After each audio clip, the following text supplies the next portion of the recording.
Well, hello everyone. I'm Todd Bookspan, and on behalf of Win by Noon, Trust Engine, First Home IQ, we're super excited to have you at the 8th annual Script-A-Palooza.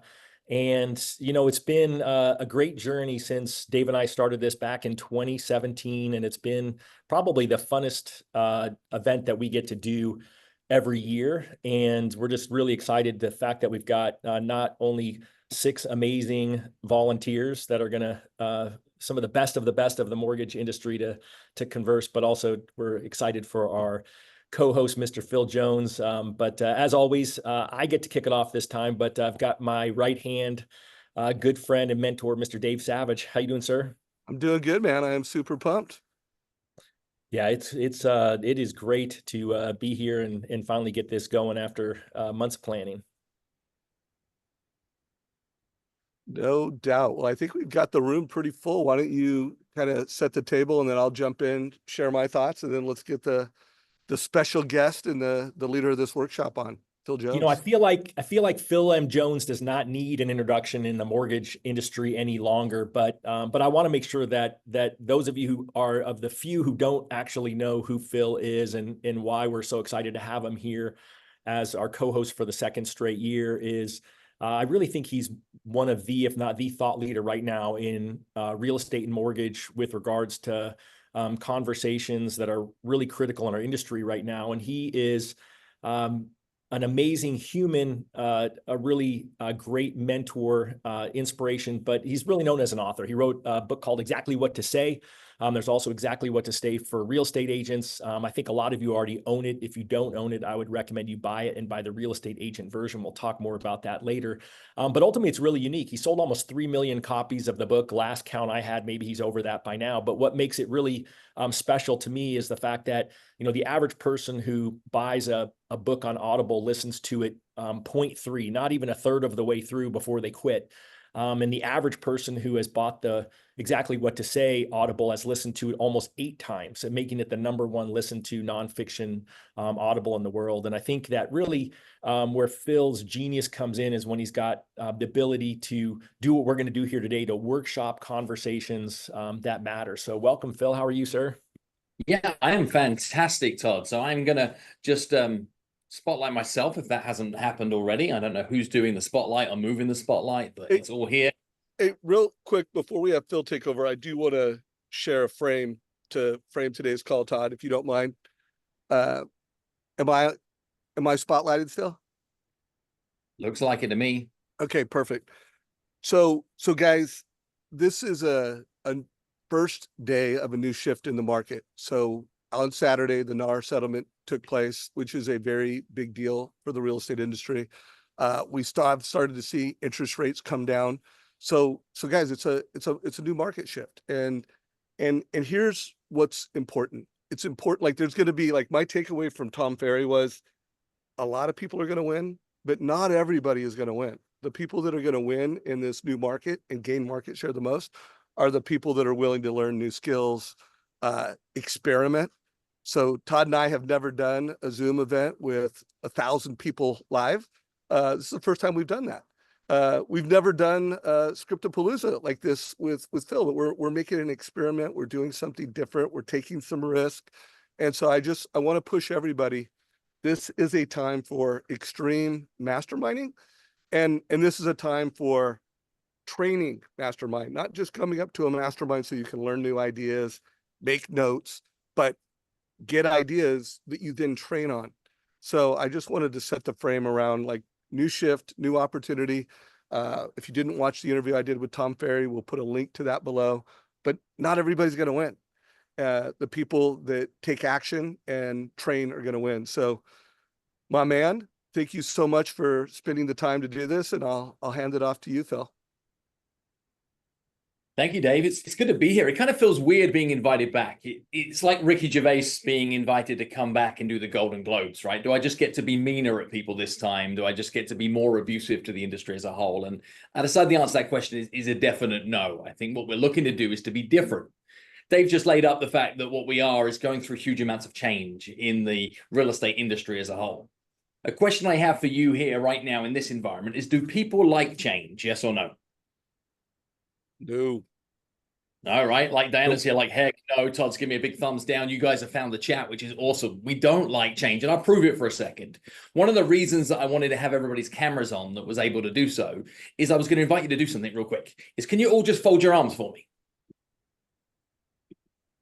No, not that way. Try it like the other way. Woo! Freaking weird, right? I'm looking around and Ryan's like, I like this. This feels kind of sexy. But like, that is one of the simplest of changes I can ask you to make. But understand this, that change at best is uncomfortable. So with the change that's happening in the industry, we thought that when we approached this year's Script-A-Palooza, we would change up the framework too. And less of a competition of who's got the best scripts and more of a collaboration of where are there rock stars inside the industry that are executing at a high level of performance that we can learn from. This isn't a competition, this is a collaboration. And what Dave and Todd have put together is a panel of some of the best of the best of the best, not people that talk about the industry, but are actually executing in the industry, getting high-level results day in, day out, week in, week out, with 6 giant big topics that are around it. For you to support them, what I'd love you to do is to listen. Be where your feet are at, be present, be in the moment. And that means if there are distractions around you, try and lose them. I like you to have your cameras on because then I know if you're watching, right? I can see if you're reading text messages. I can see if what you're doing is that you're looking out the window. I can see if you've got 17 browsers open. Be present, because there's no better place in the world for you to be than here. And if there is a better place for you to be in the world than here, go be there all in. Go be in that all in, or be here all in. And to join the conversation throughout, keep firing on the chat. If you've got questions you want to ping towards the presenters while they're sharing, then please do so in the chat. I'll look to be able to field those, collect them, lay them up to the experts that we have sharing, and following your conversation throughout. Dave, we've got one heck of a lineup. Are you going to lay these up one at a time, or do you want us just to get straight into it with everybody, or are you going to introduce first presenter?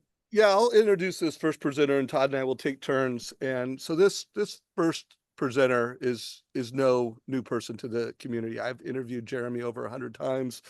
He consistently is one of the top performing mortgage advisors in America. He is a producing leader. You know, he runs a very successful region. He distinguishes himself, you know, in a couple different ways. One, he's just he prospects consistently. He wins by noon consistently. I actually know he wins by about 7 a.m. because him and I have been accountability partners to make sure each of us are doing our sweaty walks in the morning and just starting the day right. And then he's a master advisor. So Jeremy is going to cover the topic of how to have client for life conversations that optimizes refis and purchases. Let's face it, we're moving into some refi opportunities, but every time we reach out to our past customer database or our database in whole, we want to optimize it. So let's welcome Jeremy to the stage. Let's spotlight Jeremy and Phil, and let's go. Hey, what's happening? Super honored to be here. So a few different things that I want to give you context for as I go into this. And I'm so looking forward to feedback always. Is, you know, the where I'm going to start with this conversation is going to be like, how do you bring this conversation up about the idea of client for life in the initial conversation with people? So at the very beginning, even before they've committed to working with you, et cetera. So that's the context of where I want to start with this. Is it's something that I do not 100% of the time because I mess up and forget when I'm rushing as well, but I do it way more than I don't. Right. And whenever I do, I have way more predictable results and I build a different type of trust with clients. So whenever I am doing my initial, you know, call it initial lead call is what we call it here. You can call it interview, consult, but really my first appointment with a client, whether it's over phone, Zoom, et cetera. And we've already gone over, you know, the questions of budgeting and where are you trying to keep your monthly payments, all that stuff.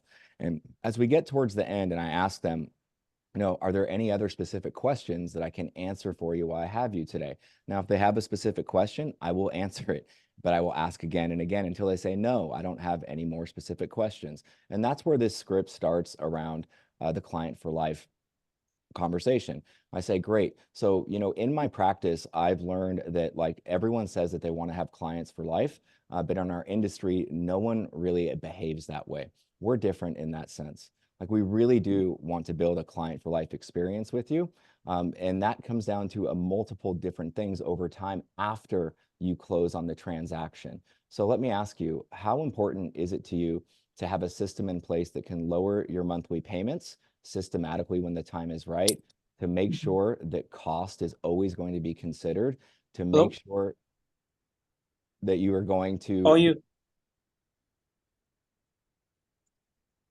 Someone want to role play with me? I'll do it. You guys want to role play? Let's go. So I'll do that again, is that I explain to them, like, client for life starts after the transaction, right? Not actually right now. So how important is it to you to save money systematically from a monthly payment standpoint, learn how to accumulate wealth, and also to pay off your debt faster after the transaction is closed? So I asked that question, and usually they say, well, they all sound great, is usually the response that you get from that. And that just opens it up for me to be able to say, that's great, because we have a client for life program where we systematically are always going to be monitoring when it's time for you to refinance to either lower monthly payments or learn how to pay off your debt faster and pay off the loan much faster than you are right now to help you get debt free. We also are going to check in with you and do what are called annual reviews every single year, where we see how things are going in your life. Because client for life means we need to know, do you have the same job, occupation? Is money an issue right now? Do you have any unwanted credit card debt? Do you have any life events that are coming up with your kids? Or you're thinking about maybe moving into a bigger house, or thinking about downsizing into a smaller home, relocation. These are all things that are a really important part of the plan. So our client for life system is free. We offer it to all of our clients. And if any of those things are important to you, let me know which one is the most important, and I can elaborate on it right now. So that's the general script that I use when I'm talking to a client or a lead upfront, just to introduce the idea of what a client for life program is. Jeremy, what do people say to that, though, when you set it up that way around? When you're sharing with people that you have this client for life initiative, what feedback, what general comments, or even body language do you get from people? Yeah, so usually what I get is a surprise. So someone who has already done real estate transactions before, they're like, wait, so like, is this something you do for everyone, or is it just for me? Like, that tends to be like they're a little uncertain, right? They're like, well, what does this really mean? Like, what is this service really? So, I love that, because that's actually what I'm looking for, is I'm actually looking for what's my opportunity to go deeper in a certain area. So that's one, you will get that. Don't be thrown off by that if you use that script, is that you're inviting constructive conflict through questions. Right. And so they might say something like, here's something I get all the time. Well, what do you mean by systematically lowering my monthly payment? Right. Because that's one of the items that I listed. And I say, I'm so glad that you asked, right, is the response script. I'm so glad that you asked. So over time, interest rates are going to go down, and there's opportunities where you can refinance and save money monthly. Now, it doesn't always make sense to actually do it. So what we're always going to analyze with you and monitor is that when does it make sense to refinance? What is the actual savings? But really paying way more attention to the cost. So if you could save $200 a month for free, would that be interesting to you? And they always say, yes, that would be interesting, right? And I say, okay, well, what if I said I can save you $200 a month, but it cost you $10,000? Is that interesting to you? And they're like, no, that's not interesting to me. So I say, that's great. So that's exactly what we look for. So I'm giving them examples based on their responses, and just really teeing up the path I want them to walk down is to ask me these questions so I can educate them more on exactly how we do it, and that I'm always going to let them know what makes sense and what doesn't make sense for them personally. There's so much to catch here on what Jeremy's sharing too, because one of the big things is he's just slowing down. So obviously when somebody's looking to close on a house, they're very short-sighted, right? Get me in, get me the keys, get me my loan. But what he's then doing is he's stretching the timeline that exists with the consumer to help them realize that there might be a longer-term view here. Yep. Jeremy, you open to some tweaks and refinements even to the language that you're putting out? I have my pen and paper. I was waiting. I was like, give it to me, man. I got my pen and paper. I'm ready. I want to be better. Tiniest of little changes is when we are saying things like we're going to be here with an annual review and a follow-up and we're going to check in, that language has you sounding like everybody else. Yep. I know you do it and you do it to a high standard, but even those labels of annual review and check-in and follow-up, they sound like what everybody else is saying. The fact that you do it to a great standard Doesn't mean they know you do it to a great standard till you do it. How do you set it up? Sometimes you might be asking questions is like, how likely are you going to be staying in this home for the next 30 years? And they're like, well, I don't know. And you can say, well, how likely are things going to change over this 30-year time period? They're going to say, well, pretty likely. You're going to say questions like, could it be possible that at some point in any 12-month period of time, your circumstances might change where either you'd like to be able to either pay off more of your loan or extract some of the equity from your home? Well, yeah, I guess I could. See, it's for those reasons why we support you for the lifetime of you being a homeowner and interested in real estate. That means that you're going to get an annual performance review of the equity in your home and what options are available to you. You're going to provide us a learning experience about what's changed both in your life and in the plans for your life so that we can support you over that time period. And that one thing that you'll learn about working with us that's different to almost every other loan originator on the planet is that there is a genuine commitment to be able to support you achieve your goals in the real estate industry. So as much as we're doing those annual reviews, as much as we're using technology to see what products are available to you to save money or pay off your loan quicker and easier, you can also reach me at any given point in time, same way you did through the closing process. That means that you've got my cell phone, you can text me, you've got my email, you can reach me that way. But no, if it's urgent, text me. If it's important, email me and we'll set up an appointment. But you see how like you're just building an even bigger picture so they understand what's happening. We're not sounding the same as everybody else. Hell yeah, that's badass, man. It's like creating a tsunami offshore 10 miles out rather than just a wave that's breaking on shore. That's badass. Yeah. And I love it. Hey, real quick, Phil, I want you to speak to this because nowadays with technology and the platform we have at Trust Engine, we're able to predict who's most likely to save money and when those opportunities come, who's most likely to want to move up and move down. How do you project that at the point of sale without like, I am monitoring you using data science and AI to predict, like, what is the way to describe that in the conversation that's not creepy? Yeah, you're dead right here. I think you could tell people they're being spied on and they're scared about it. You can tell people that they're being protected and they're proud of it. Think of it this way, right? CCTV here is to check you get up to no good. CCTV is here to mean that if anybody was to come towards the property, that they'll be alerted and that you and your family are safe. Same action, complete different belief systems. Yeah.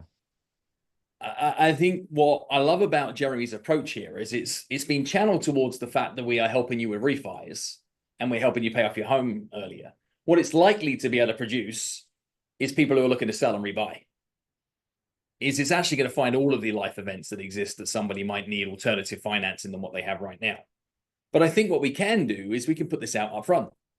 Jeremy, what you'd do in your shoes is how long have you been in this industry? 20 years. See, 20 years ago, one of the ways that we would support our clients for life is that we would have to be actively monitoring the markets. We'd have to be regularly looking at every product that was available across all of the products that we needed. We'd have to deeply dive into them and understand their upfront fees and any additional transfer costs, etc., so we could accurately help our customers. The good news is today that we can do a lot of that with technology. We understand the events that would typically indicate. I'm utilizing technology to be a tech-enabled human. That means that these tools can actually be doing a lot of the research for you and for I. So you can get on with living your life, enjoying your home, thinking and dreaming. And we will be looking at the tools and the technology to give you a heads up when it might be a right time to move. Now, you know as well as I do, technology is not perfect. Also, there are things that happen inside your life that the technology could never know. So there's always going to be a human touch. But together, what we can do is we can help you become a homeowner of this home or any other home without ever paying a penny more than you need to by giving you access to the whole of market. That's just one of the other things that you get from choosing me to write your loan as opposed to going to the bank. So whatever we're looking at, turn bad news into good news. Yeah. And you can bring it up. Like I was reviewing your circumstances, I put it through some of the tools that we had, and what it triggered was this, and this. Right. They're like, man, thank you. Thank you for watching the back door and the side door for me. That's incredible. I want to point out something to everyone that I wrote down. I mean, I couldn't write fast. I wrote a whole page while he was talking, but human technology, that that's going to be a new banner for me, like human technology, not humans using tech, but human technology.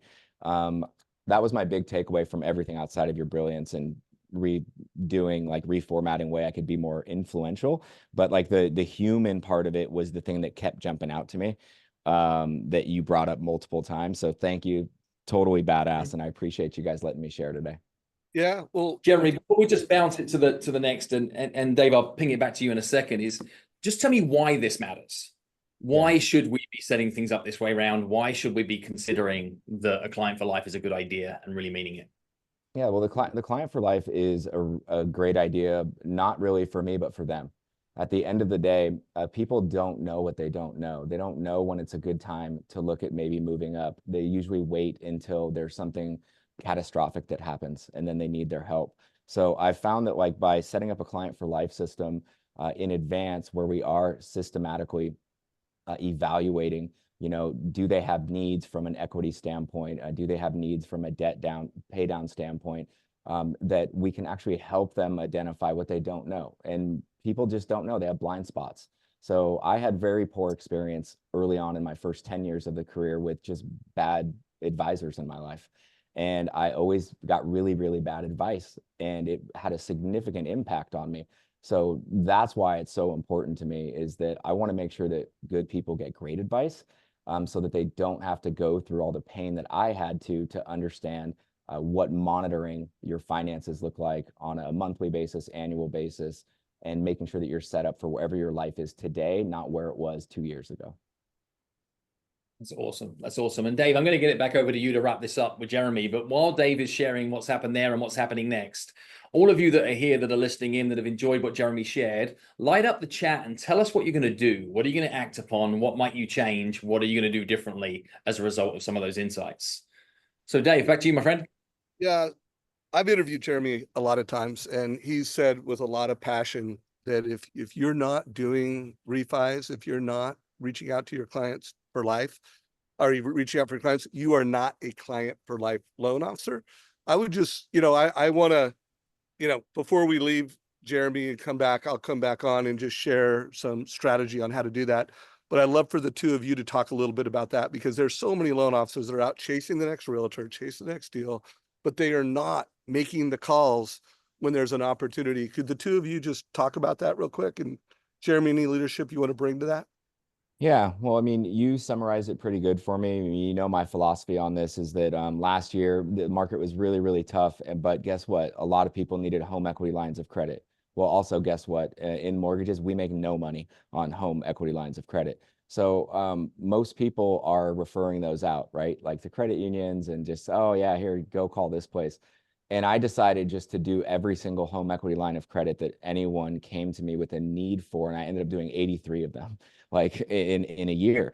And the reason why is that I just never want to say something and tell someone that I'm going to be there for them with their needs and what they are. And then as soon as they raise their hand and have a need, I'm like, oh, no, that one doesn't work for me. Like, so that, like, for me, that's really what the genesis of that was like, hey, if I say client for life, like, I really mean it. Like, it doesn't matter if I'm going to make $8 or if I'm going to make $8,000. Like, what matters is that I'm doing what I said, I'm helping them, I'm serving them, I'm setting them up. And ultimately what that does is that it does make you more referable. It does, build way more trust with the client. And you're going to be able to help them again. Like, there's always an again. If I could leave you with anything, like in Script-A-Palooza, is that there's always an again. No one needs you just once unless they're calling you for a payoff to pay off their house. Like, that's the only time they might need you just once. They always need you time and time and time again. Such a good point. Such a good point. And I think everything that we're looking at here is to remember that one of your ultimate values that doesn't get talked about enough is convenience. That's what consumers value more than anything else in almost any given area, is how convenient are you to do business with? It's the same reason that I will overpay for food because I've plugged into the Uber Eats app. Yeah. It's the same reason that I will just hit reorder on Amazon because it's the most convenient. It's the same reason that I'll always book a flight with Delta because they make it more convenient for me.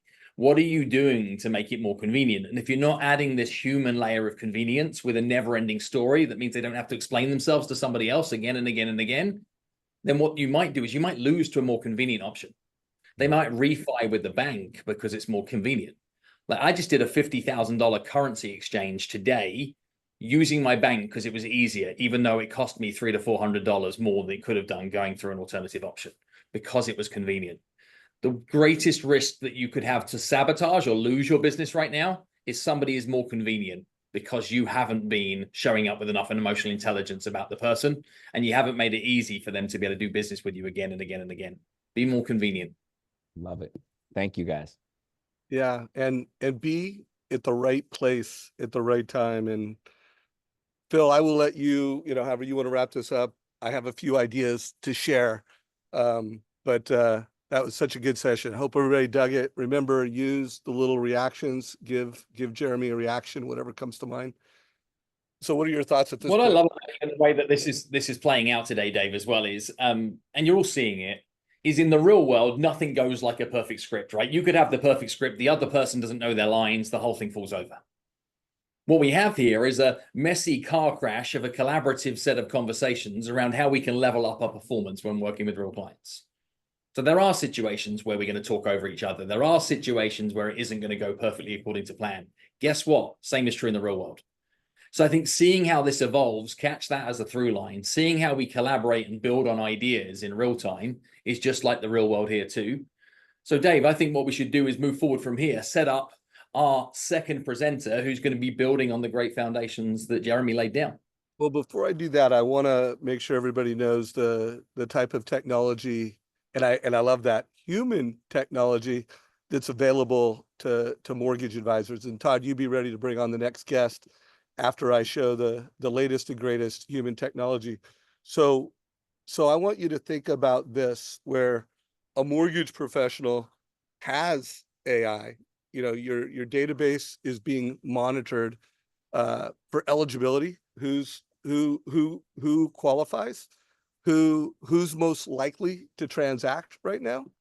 And then, as Phil said, you got to love it when technology is not working the way you want it to, and pull it up.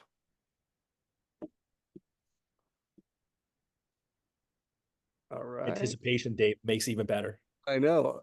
Are you seeing my screen yet? It says you've started your screen sharing, but Zoom is a little slow today, apparently. All right, one more thing. And then if I have to, we will come on to the next speaker, and then I will do this again later in the show. All right, one more try. There we go. So imagine you've got the machine, human technology, monitoring your database for eligibility and propensity. And the minute, we're going to start seeing rate and term opportunities. You're going to see move up. This household became eligible for a move up with a high propensity to move up. This household has a credit improvement opportunity, a HELOC opportunity, a cash out. But let's just click on the refi opportunity, because we're going to see more and more of those. And you've got coaching. Every screen, click to email, click to text, click to call. It's got scripts. So exactly what to say when you call, exactly what to say when you text. Super easy, quickly to click the text button, copy and paste. Now, I think Phil would say, let's edit that. Let's tailor that a little bit, but super easy to text, call. Integrates with Mortgage Coach so that you've got a customer experience that is exactly what that customer needs. And then all the data you need on that customer to have the highest value, highest quality conversation, so that you're able to give them advice and help and optimize saving people money. And one of the things we do here is we're optimizing for financial freedom. We're looking for ways for them to save money so they can achieve financial freedom with homeownership faster. And then we're optimizing for both the loan officer and the lender. So if anybody wants to get a demo of that app, we'll put a link down below. There's an interactive web page that you can play with. Now, it is an enterprise solution. So, we need to talk to management and leadership. It's not something that can be rolled out to individual loan officers, but we'll put a link below to that. So Wanted to make sure I shared that real quick though. I think it's such an intuitive tool. And like many of these things, if you use them, they're amazing. And if you don't use them, then you're a fool. Like this is a wonderful tool that would give you access to insights. What I love though about your solution, Dave, where you have the ability to copy a script and translate it across, is you know what you've sent somebody. Unlike some tools that will just auto send something that you're not aware of, and then you find somebody replying to something that looks like completely out of tone. But just take a beat and remember that the worst time to think about the thing you're going to say is in the moment you're saying it. Read it in real time and see what human edits you can make to it. And if you're looking for replies to those text messages, make sure they always finish with a question mark. If they finish with a question mark, chances are you'll get stronger replies. Yeah, great point. Well, I don't know how, it's always, Jeremy was our closer last year. And so to kick off with you, Jeremy, this year was amazing. And one of the things that I want y'all to think about is just the presence that Jeremy has. It's, y'all think he's a great script person. He is. Y'all know he's a great human. He is, but he's very calming when he's talking to clients. And I would just kind of encourage you all. I always am guilty of getting excited when I'm getting ready to talk. I speed up my talk. I talk really fast, and Jeremy reminds me just to slow down and be present. And I don't want to gloss over the thing that he said. I saw him say it on stage earlier this year, and it hit me like a blinding flash of the obvious. And you heard him say it, is he said, "Hey, I didn't just say I was going to be your client, take care of you as your client for life when I was making money. I'm going to do it all the time." And the irony is that he's going to end up winning in the long haul, because we all know it. Unfortunately, those 83 people who got HELOCs aren't going to be paying those off anytime soon like they thought last year. And so he's going to have 83, maybe only 82, but let's just call it 80 plus debt consolidation refinances as a result, where the rest of us potentially who referred those out are losing those to that bank or credit union in the future that you did that. So Jeremy, I really appreciate your leadership on it. And you just crushed it as always, my friend. All right. So, next up, again, another loan officer who almost doesn't need an introduction is Denise Donoghue, the mortgage nerd. She does an amazing job. And I'm excited that she's here at this stage, because it's thanks to her and her identical twin, the nerd, the bird, you're the nerd, that I got to sit in a certification for exactly what to say with the two of you and Phil in New York, and really what's led me deeper down the path and into this great relationship that I have with Phil. So I don't really know that there's much else I need to say about you other than that. So take it away, Denise and Phil. Thank you. All right. Well, I actually been watching this Netflix series. It's called The Receiver. And I learned that the gritty dance, I don't know if y'all have seen it, and the guy who does the gritty does this. So I now have a new Zoom signal. So if you guys want to get nerdy with me, I want you to type in the number 8. That's like the nerd glasses, but sideways. So I want to get nerdy with y'all today. Let's see the 8s. And this is me doing the gritty. Anyways, so when Dave and Todd told me about Script-A-Palooza and the new format, about this being more of a mastermind style, I fell in love with it, because I think sometimes with these types of conferences or webinars that we go to, we miss the how piece. Like we learn a lot of cool things, but we don't really know how to systematize it and put it together in the real world. And so when they told me that this year, 2024, the nerd has to bring the most impactful topic, I thought, well, let me ask my audience. Let me ask the Nerd Academy and people on my social media, what do you guys need more of? And all of you guys almost said how to get business in the now. And so when we think about it, there are activities that we can do that generate business now for us. And there's activities that we can do, but it's more of that long-term strategy of in the later. So I want to ask you guys right now in the chat, if you need business right now, what is like the number 1 or number 2 thing that you want to do or that you should be doing to get business in the now? Like, what would you say, just off the top of your mind? What would you say? Database, pick up the phone, calling, calls. Holy smokes, talk to more people. Okay, wow, I could not keep up with all that. Okay, so here's what's really cool. When I ask this question, almost always people say making more connections is kind of how I would summarize it, whether it's calling or DMs or emailing. And so then I ask them, if we know that, How many of you are doing that right now? And if I was to ask you on a scale of 1 to 10, 10 being maximum effort, are you putting forth level 10 maximum effort every day on that one single activity that we know will move the needle the most for the now business? What level are you at? 10 being you left it all in the field, you're giving it all you got every day for now business. Okay. Y'all can see in this chat that there's a lot of numbers below 8. There's numbers 5 or below.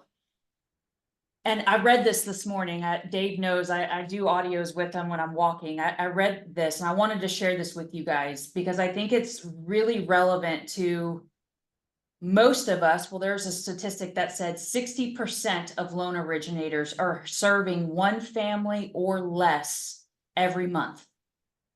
That's 12 families a year. I would imagine that's not enough income or impact that either of you guys want to make, but yet we're still not doing a level 10 maximum effort. I'm walking you through this, okay? So this is what I took notes on this morning in my walk. These are the words that was said from the guy. Some of us are in a state of delusion or delusional. And if you are here, you won't be able to get the outcomes right because the premise you are operating out of is not a truth. And until we get real with ourselves, that we might not need 100 more scripts and 100 more tools and 100 more shiny balls.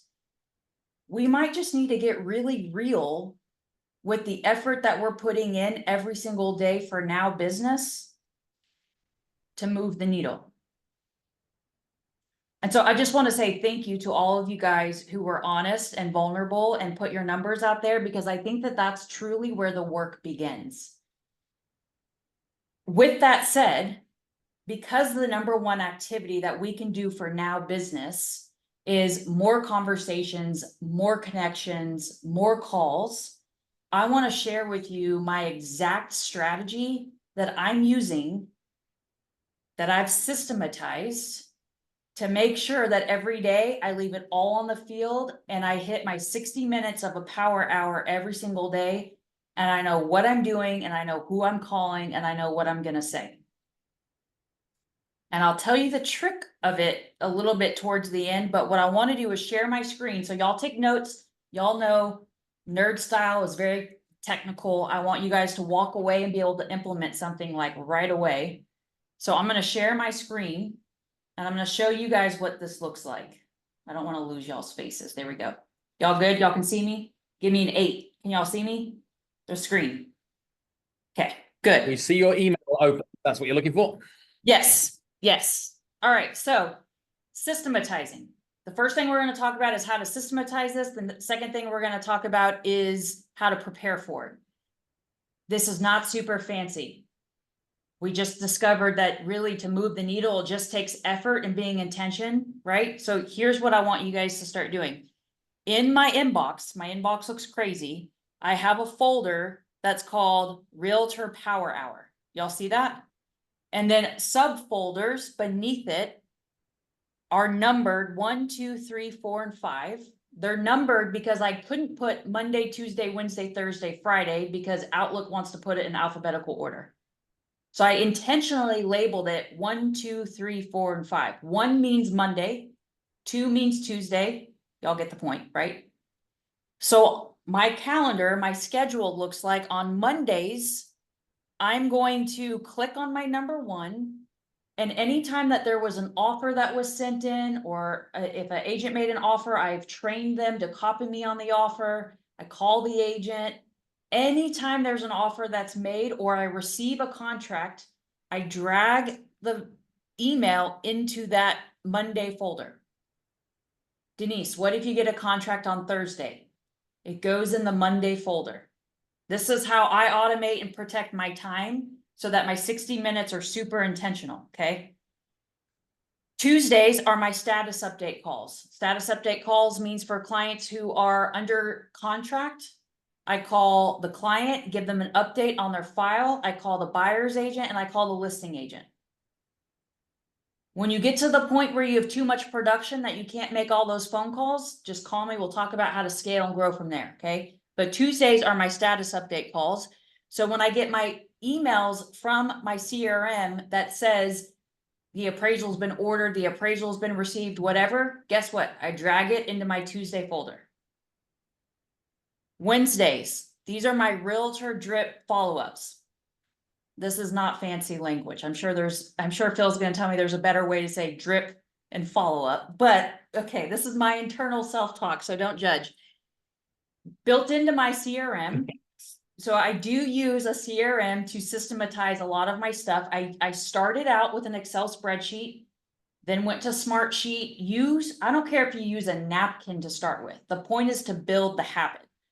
I've now progressed to this stage, which means a CRM. So what happens is if I meet an agent at a open house, or if I do a deal with a listing agent and I tag them into a certain campaign so that I get reminders so that I don't forget that, hey, so if I'm in here, 6-week follow-up, 4-week follow-up, 2-week follow-up, I have programmed that it sends me an email that says, hey, it's been 2 weeks. Do I need to follow up with them? I can dismiss the email or not, but that email goes into my inbox. I drag it into that folder. Maybe I send them a Facebook message. Maybe I send them a text message. Maybe I invite them to a happy hour. The method that I'm using has to, I believe, be different each time because not everybody wants a video text message from you. If somebody sends me a video text message that is not Dave Savage, there's a very good chance I won't watch it. If you leave me a voicemail, almost 100% chance that I won't listen to it. So you have to change up the method to see what flavor that person likes, right? So I use different methods and then I make notes in my system so that I start to feel, man, they're ghosting me on every method except for the DM method. So on this person, I'm going to set a reminder that says this person opens DMs. They don't open text messages. Okay.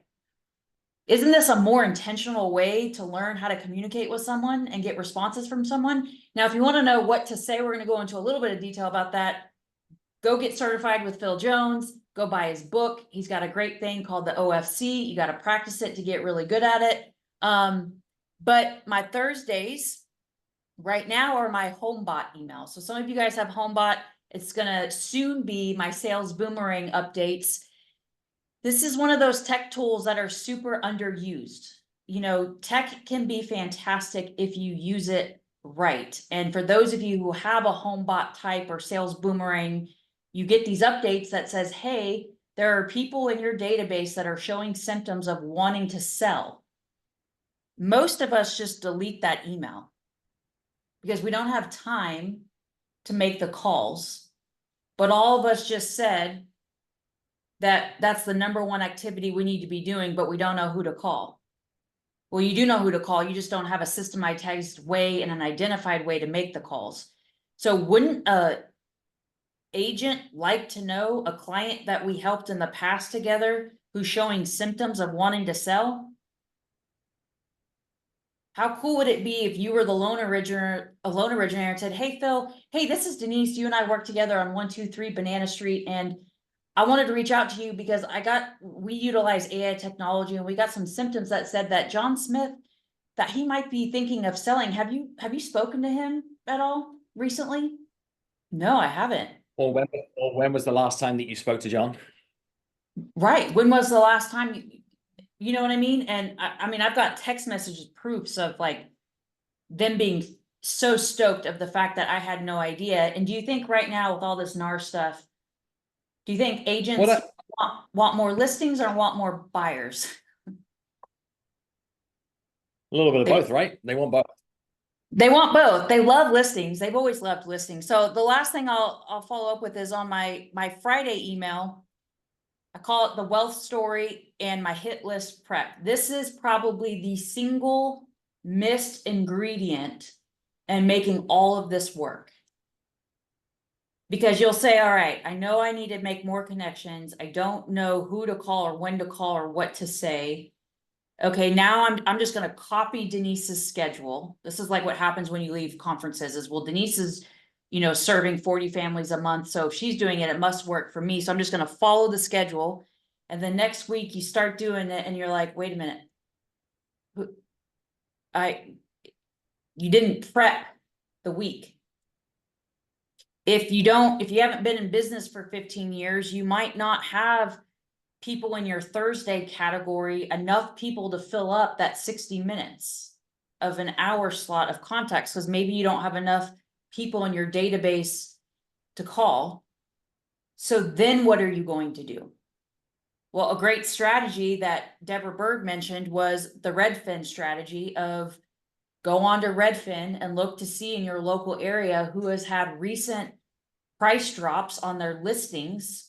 And so you can reach out as a loan originator, ask them about their home, ask them if they think that potentially, go ahead. I was gonna say, what I love about this though, Denise, like whatever way you look at it, is you're just simplifying and putting constraints around time blocks, right?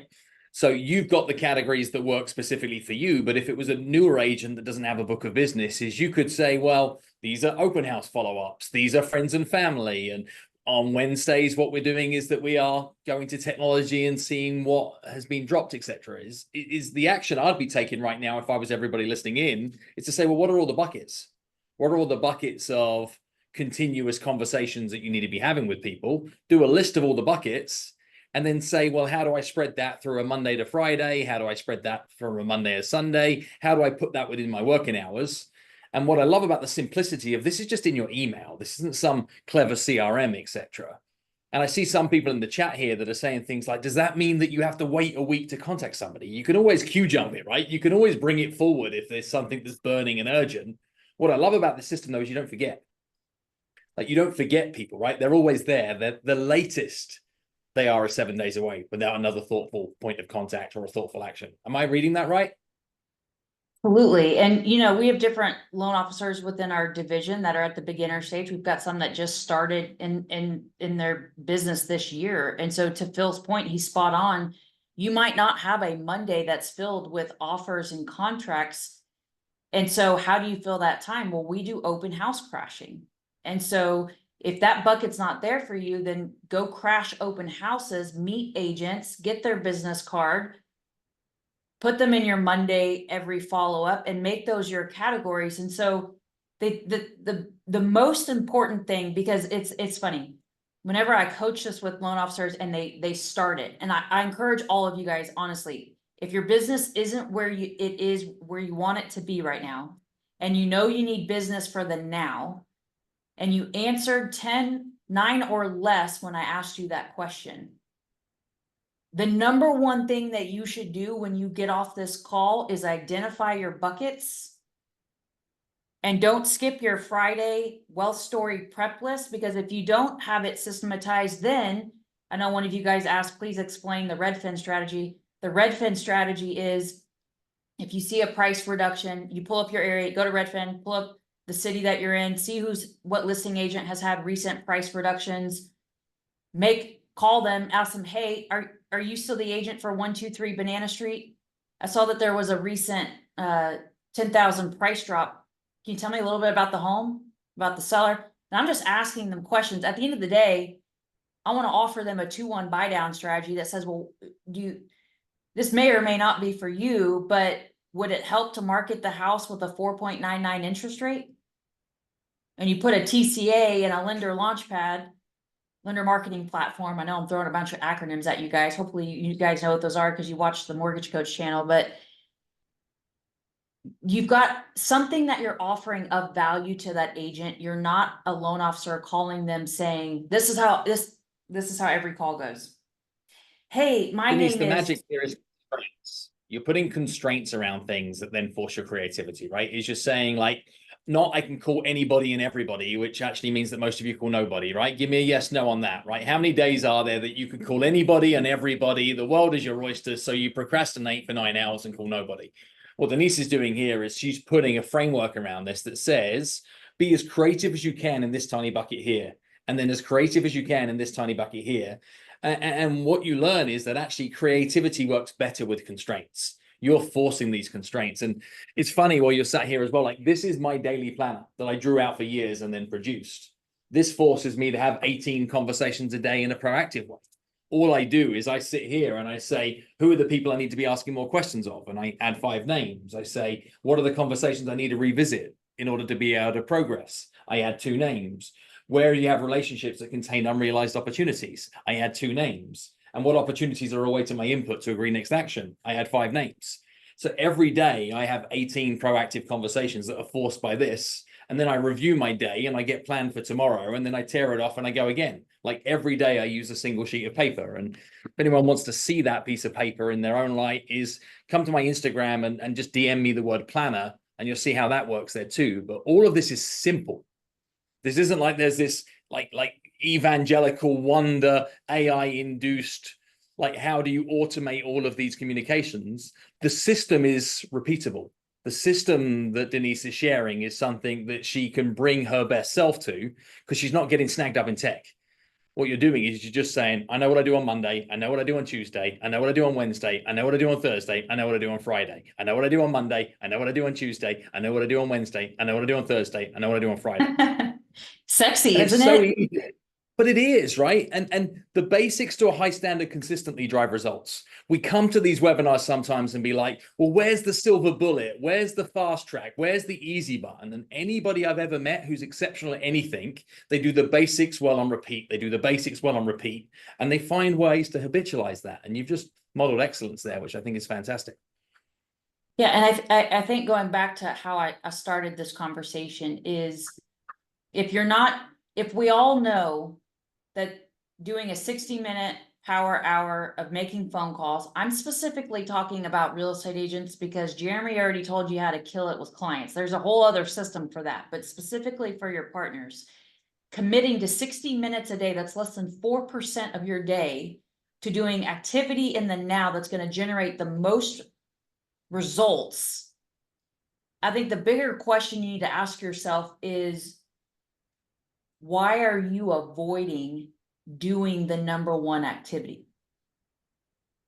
And that's where you have to get really real with yourself, which is where we started. Is some of us are still in a state of, I don't like the word delusion, but we're in this world that we're doing everything that we can. But the truth is we're avoiding the hard thing, the mundane thing, because maybe we're working on a really cute social media reel, and we're going to spend 3 hours putting together a social media reel, when that's later business. That's like brand recognition, and that's not going to get you paid tomorrow or make an impact tomorrow, right? So why are you avoiding? You guys all told me before I gave you my plan, so you already know you're not doing it. This number 2 thing I would do from this is get real with, why are you avoiding it? And when you can get to that place, and then you make the commitment that you want to be great, and so you're going to commit to doing whatever your plan looks like. It doesn't have to be my plan. Go get Phil's planner and map it out on his planner. Like I said, I just want it systematized, and I want you to do it every day. And if you do it every day, over and over and over and over and over and over, you're going to get better and better and better and better and better. And you're going to be a better human than you were a year ago, guaranteed. But get real with yourself on why you're not doing it. And don't let perfection stay in the way of performance, right? Is what I see here is people asking questions in the chat, like, what's the best time of day to call? Well, currently you're calling nobody. So any time of day is better than that. I mean, call at 3 a.m, you'll get better results than calling nobody. But the point would be is nobody's going to give you a right answer to that question. I get asked that question all the time. What's the best time to call? Well, different human dynamics, different geographic locations, different like buyer personas, etc. Like if you're working with people who are retired and they're 65 in the middle of the country that have all the time in the world, they might love a phone call at 7:15 a.m. in the morning that takes them through till noon. But then if you're working with individuals, like there's different requirements. You might find 8:15 p.m. at night is perfect and try and call a midday, and then you've got no chance. But it's different everywhere, and you've got to learn it all the hard way. Yeah, it's different, and I'm going to keep it real with you guys. There's days that I miss. There's days where I set out where I'm going to make a call. I'm going to make my power hour calls at 9 a.m. I'm human just like you guys, and there's a fire that comes through. And so what does that mean? Does that mean that you just throw the day away? Does that mean that because you were supposed to do it at 9, you just don't do it that day and I'll just do it tomorrow? And well, I hope that you try to put max effort in that day. So maybe it's not 9 a.m. and maybe you moved it to 4 p.m. Or maybe you've got a double dip on the next day, because guess what? Everything's filed for you there. So I'm just telling you, I am averaging about 35 families a month in production. And I would love to tell you guys that I make my calls every day on the same time. And that's no, it's just the fact that if I miss a day, I push it to the end or I push it to the next day, because I know that it is the single most important activity that I can do. And as I do it, I get better. And so it's a non-negotiable for me, period. I think the We're beauty of it is, elegantly running 20 minutes behind where we plan to be at this stage of our time together. But there is one question that's coming up in the chat on repeat that I feel like Dave's going to be lit up with complaint after complaint. Is like, can you explain this Friday wealth call succinctly so that people got it? Because I think we've got some confusion here. Yes, so my Friday is at the end of the week. I'm in this game because I want to spread awareness of financial literacy in our communities and in our country. So something that's really important to me at the end of every week is that I evaluate what is the single biggest wealth story that I can share to the masses, whether it was helping a first-time home buyer and showing a rent versus own, or maybe it was that someone came to me asking for a refinance and I told them, no, it's not time to refinance. So I do not leave my week without sharing to the masses, which is a mass email. It's on my social media. Y'all all follow me at The Mortgage Nerd. If you don't, you better, or, no more of this with you guys. But every Friday, my non-negotiable is to share mass awareness of the wealth story to make a bigger impact within my country and my community. And then the hit list prep is, if I didn't get my number, just because you make calls or you make DMs, it doesn't mean you're making connections with that agent. Within my group, we measure the partner connections, meaning activity that's going back and forth. And so our formula for that, and then I'll wrap up, is if you want a certain number of fundings a month, right? So 5 fundings, 10 fundings, whatever it is, you should know your conversion numbers of how many credit pulls do you need every day and every week to reach your funding goal. If you don't know what it is, go do the math behind it. But everybody within our group knows every week how many credit pulls they need to get to reach their funding goal. So that means that you have to have 3 times the partner connections of your credit pull goal for the week. Example, if you need 10 credit pulls a week to get to your funding goal, you need to be having 30 partner connections a week to get to the credit pull goal, to get to your funding goal. We can't control the fundings. You can't control the market. You can't control who's going to be the president, but what you damn sure can control is your effort. So if you're hitting your partner conversations and you do it enough over and over and over, the credit pull goal will be hit, and then your funding goal will be hit. And if it doesn't hit, you need a coach like myself to help you. So that's all I'll say for that. That was a master class in so much. There's so many things I could say, but I love the fact you start off with a simple plan, right? I mean, the bottom line is, if you're not crystal clear on what you have to do today, then guess what? You're probably going to get to the end of the day and you're not going to have done it. Number 2, as you said, well, you're not there worrying about your social media. That's because you and I both use your sister, Plug and Play SM, for our social media. So I'll have to give Deborah, who's here, a plug. And, it's just the whole idea of, making sure that you really are crystal clear on what you have to do to get there. I mean, the fact that you have a formula for credit pulls and realtor conversations. And I think that's just where most people, in my observation, come up short, is that they have a desire to do a certain number of loans at the end of the year. And Coach Bill Hart just pointed it out in the chat. It's leading indicators versus lagging indicators. And if you're not recording your activities and tracking your results, then you're just going to come up short every single time. Great job, Denise. That was incredible. And I put a link. I did a incredible interview with Denise. It's been watched over 2,400 times, where she went into detail on weekly wealth calls. So that is down below. If you're watching this on YouTube, they'll put a link. All the important links we'll have in the show notes. So So guys, we are a little over 20 minutes over. So we're not going to shortchange any of the other speakers, but just a reminder to everyone, let's try to keep it. And for James Allen, sorry, man, you're the anchor man. And hopefully, if you or Dan do need to leave, let Todd or I know via text and we'll move you up. Hopefully, we'll be cool. Todd, before we bring on Mosi, the next guest, I want to make sure people know about the workshop you're doing with Deborah on exactly what to say, because it's just like knowing what to say and actually training and building scripts around what to say are like two different things. Would you mind teeing that up for everybody real quick?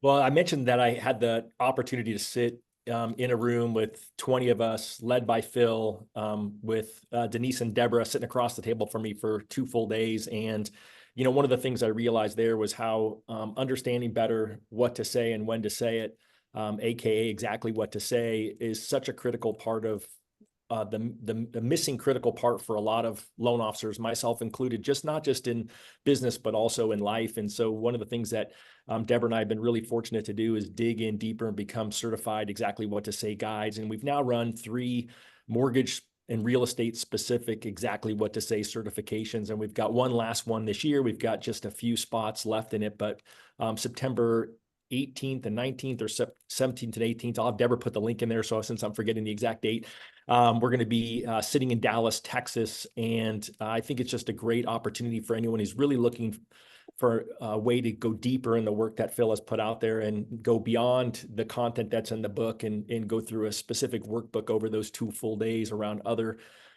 great industry leaders like yourself. We would love to have you there. If you have questions on it, you can always reach out to Deborah on socials, probably the easiest way. But it's been, to me, just one of the funnest things that I've gotten to do is sit in a room for 2 full days with, a small number of people and really dig deep on Phil's work. Yeah. And guys, you're going to hear me use the term training masterminds. Like, this is a mastermind session. You're going to learn new ideas. You're going to collaborate with multiple people and you're going to train. And that is what time it is in the market. A shift is here. It's all about training on these skills and strategies. So we're going to bring on Mosi Gatling. I have interviewed her multiple times this year. She's a very active ambassador in the First Home IQ community. She's just a really special leader, and the language she uses, the words she uses, the phrases, the way she connects with first-time home buyers. And guys, we are in a market where we need first-time home buyers. First-time home buyers need housing. The wealth gap in America is who owns and who rents. No one knows this better than Mosi. So I'm going to bring Mosi on stage. I'm going to jump off stage, and I can't wait to hear this conversation between Mosi and Phil Jones. Let's roll. Hey, everybody. Thank you for hopping on and attending this mastermind. It's a testament to you wanting to grow your business and be at the top of your game.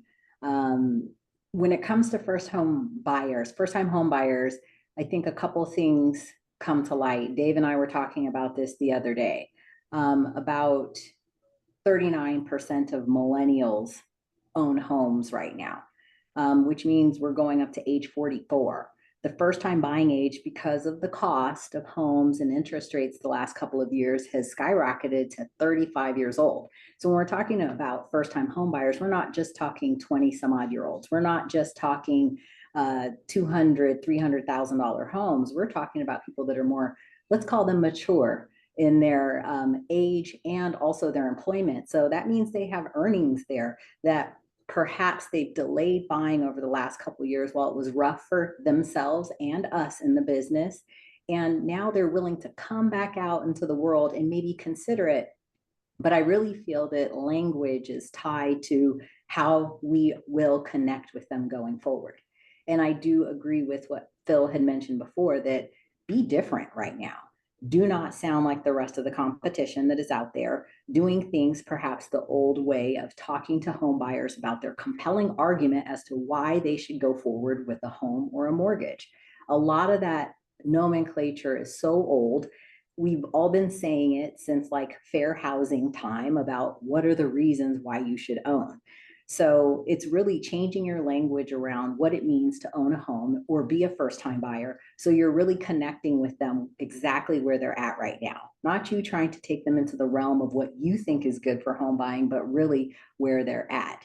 So, and I think it's also going to establish your value right now. I know that's big. We're talking about post 8/17, which I almost feel like saying post real estate apocalypse here that everybody's been talking about, right? Let's call it what it is. That's how we've been talking about it, right? Post apocalyptic conversations around the real estate market. You're now having to really establish your value as a mortgage person, as a real estate person going forward to be able to earn that commission that you want to get ultimately from the client, along with helping them through the process. So my number one tip that I applied to my own business was to stop telling people to get pre-qualified. Yes, I said it. Let's change the narrative around what a qualification looks like, because I just talking and listening to everybody on this call already and looking at some of the names in this chat, we've all been around a little while. We're great at what we do, but how do you illustrate that to people without reading off all the little certifications you have, without giving your resume, without giving out your link tree and say, look at me, look what I do. And I don't do that to my clients. So I wanted my agents, my builder sales agents, my real estate agents, anyone that would refer a client to me to stop telling them to call me to get pre-qualified. I want them to call me to get a home buying assessment. I just changed the nomenclature, okay? Because I feel I do so much more than give a pre-qualification. And when you sense, or you're talking to a first-time buyer, a pre-qualification in their mind, if we want to dive into the psychology of the home buyer here, they're thinking that at the end of a pre-qualification, there's like a yes or a no. There is no in between. There's no guidance. There's no path to ownership. There's no hand holding or walking or that customer for life that Jeremy was talking about in the beginning. We've made the phrase of the first step of ownership be more transactional, right? And less connective when you talk about this human connection you need to have to get someone from the beginning to the end and what is really going to compel and move them forward with home buying. So stop saying the pre-qualification, use the home buying assessment, because literally by name, without you rattling off what you're going to do or what you're certified in walking through, or being a certified mortgage professional, that's great. But that is a certification you got, and it doesn't explain to the buyer about what this process is going to give them as far as a feeling and how they should be compelled and what their reasons are to be compelled to own in 2024 and 2025. And it'll allow real estate agents to really engage that person and how you have a team of professionals. Your team, your qualifications will allow you to be able to get them through that process of ownership, and not with a yes or no, but really to think and talk and plan out what those steps look like, okay? And my first step when I'm doing an assessment, I think this is where the money is, okay, for everybody. Whether you're a real estate agent or you're a mortgage loan officer, you got to start by collecting your clients' pain points. If you don't know the pain points, how can you walk them through a process? You're actually giving them ill advice. Of course, as a loan officer and as a mortgage person and a real estate person, you want them to buy the house. And of course, you want them to buy it now. Why? We all get paid now. But beside that, that's not going to move our buyers forward, okay? We know they're sitting on the bench when it comes to home ownership. The average age is 35. There's something that's been lost in the translation of home ownership. It doesn't mean to them now what it maybe meant to me at my age, as to, theoretically, I guess it was always, hey, you go to college, right? You meet your person, you buy a house, you have kids. No, there's 35-year-olds that have a couple foofy dogs. They have fur babies, right? They don't have the kids. They're not on the same trajectory as it used to be. So you really have to dive deep and figure out what their pain points are so you can serve those pain points, okay? And if you don't serve those pain points, you don't have a client, actually. And in those pain points are where the exact details of what's going to compel them on their own to have a passion for home ownership. Okay. And when you're taking those pain points, you're able to really plot out what their next steps are going to look like. So as you're walking them through this and collecting information from yourselves, you're like the hype man simultaneously, right? They're telling you all their pain, right? And they're telling you why they need to own and why they even came to you to start with. It is amazing details that you're really going to need to help this person through the process. Okay.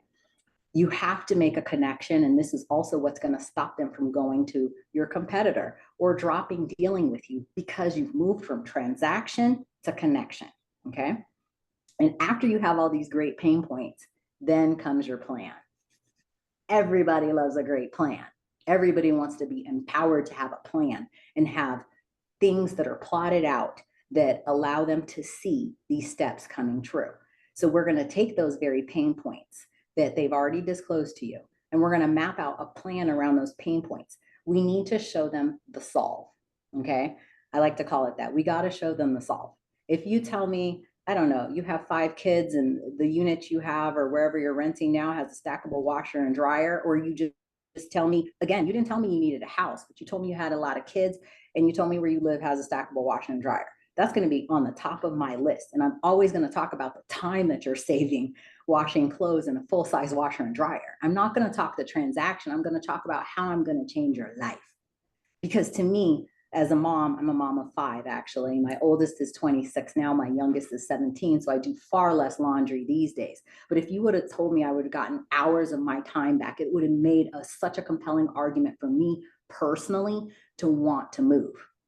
Okay. We're not talking transaction. We're not talking size of house. We're not talking about just the bill. We know that there's such a jump right now from renting to owning, no matter where you're at in the United States. So how do you make the compelling argument that somebody should increase their payment by $1,000? That is not the sexy part of our jobs right now at all.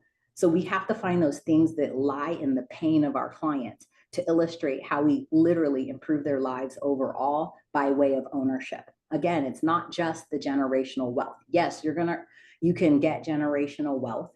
And when you think about our country and how diverse it's becoming, some people, let's say their parents or their parents' parents, their grandparents, maybe they didn't have generational wealth. That doesn't even speak to them anyway.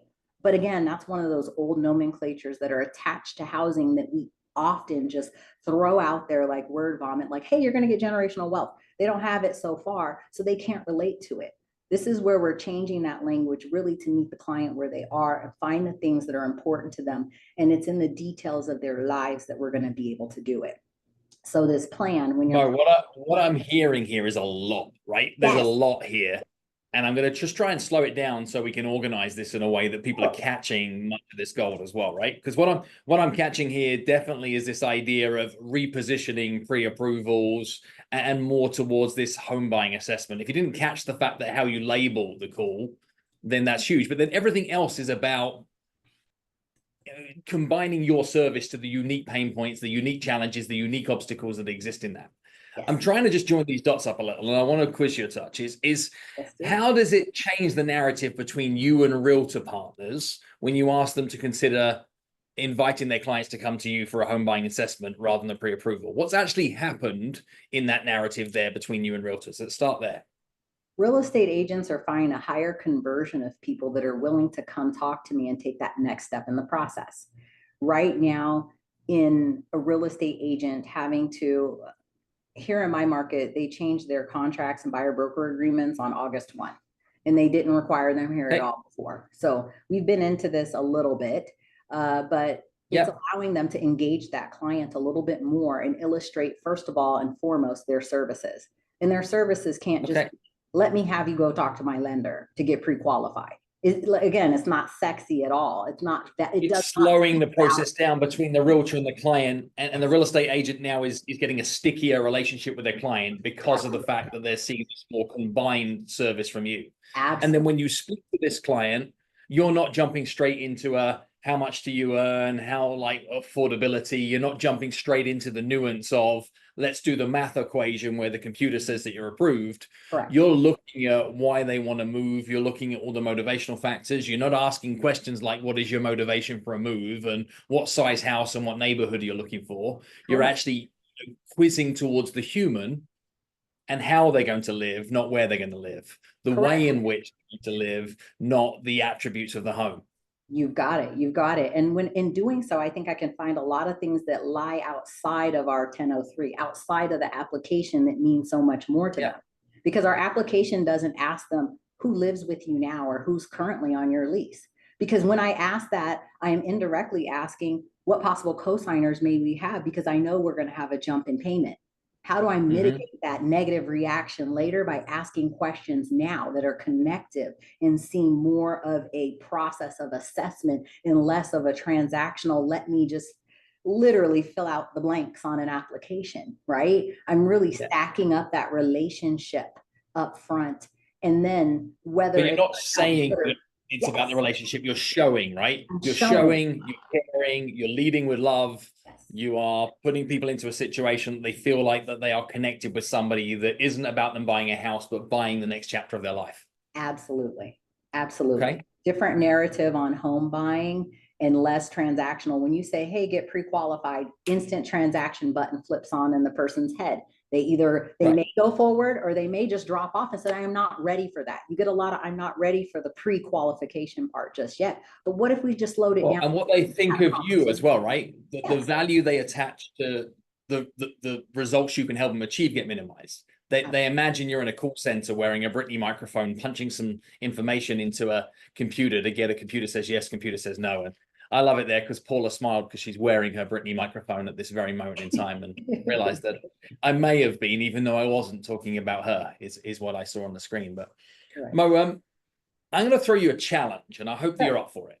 I'm always up for a challenge. Pre-qualification and to get you, pre-approved, and you've got this home buying assessment.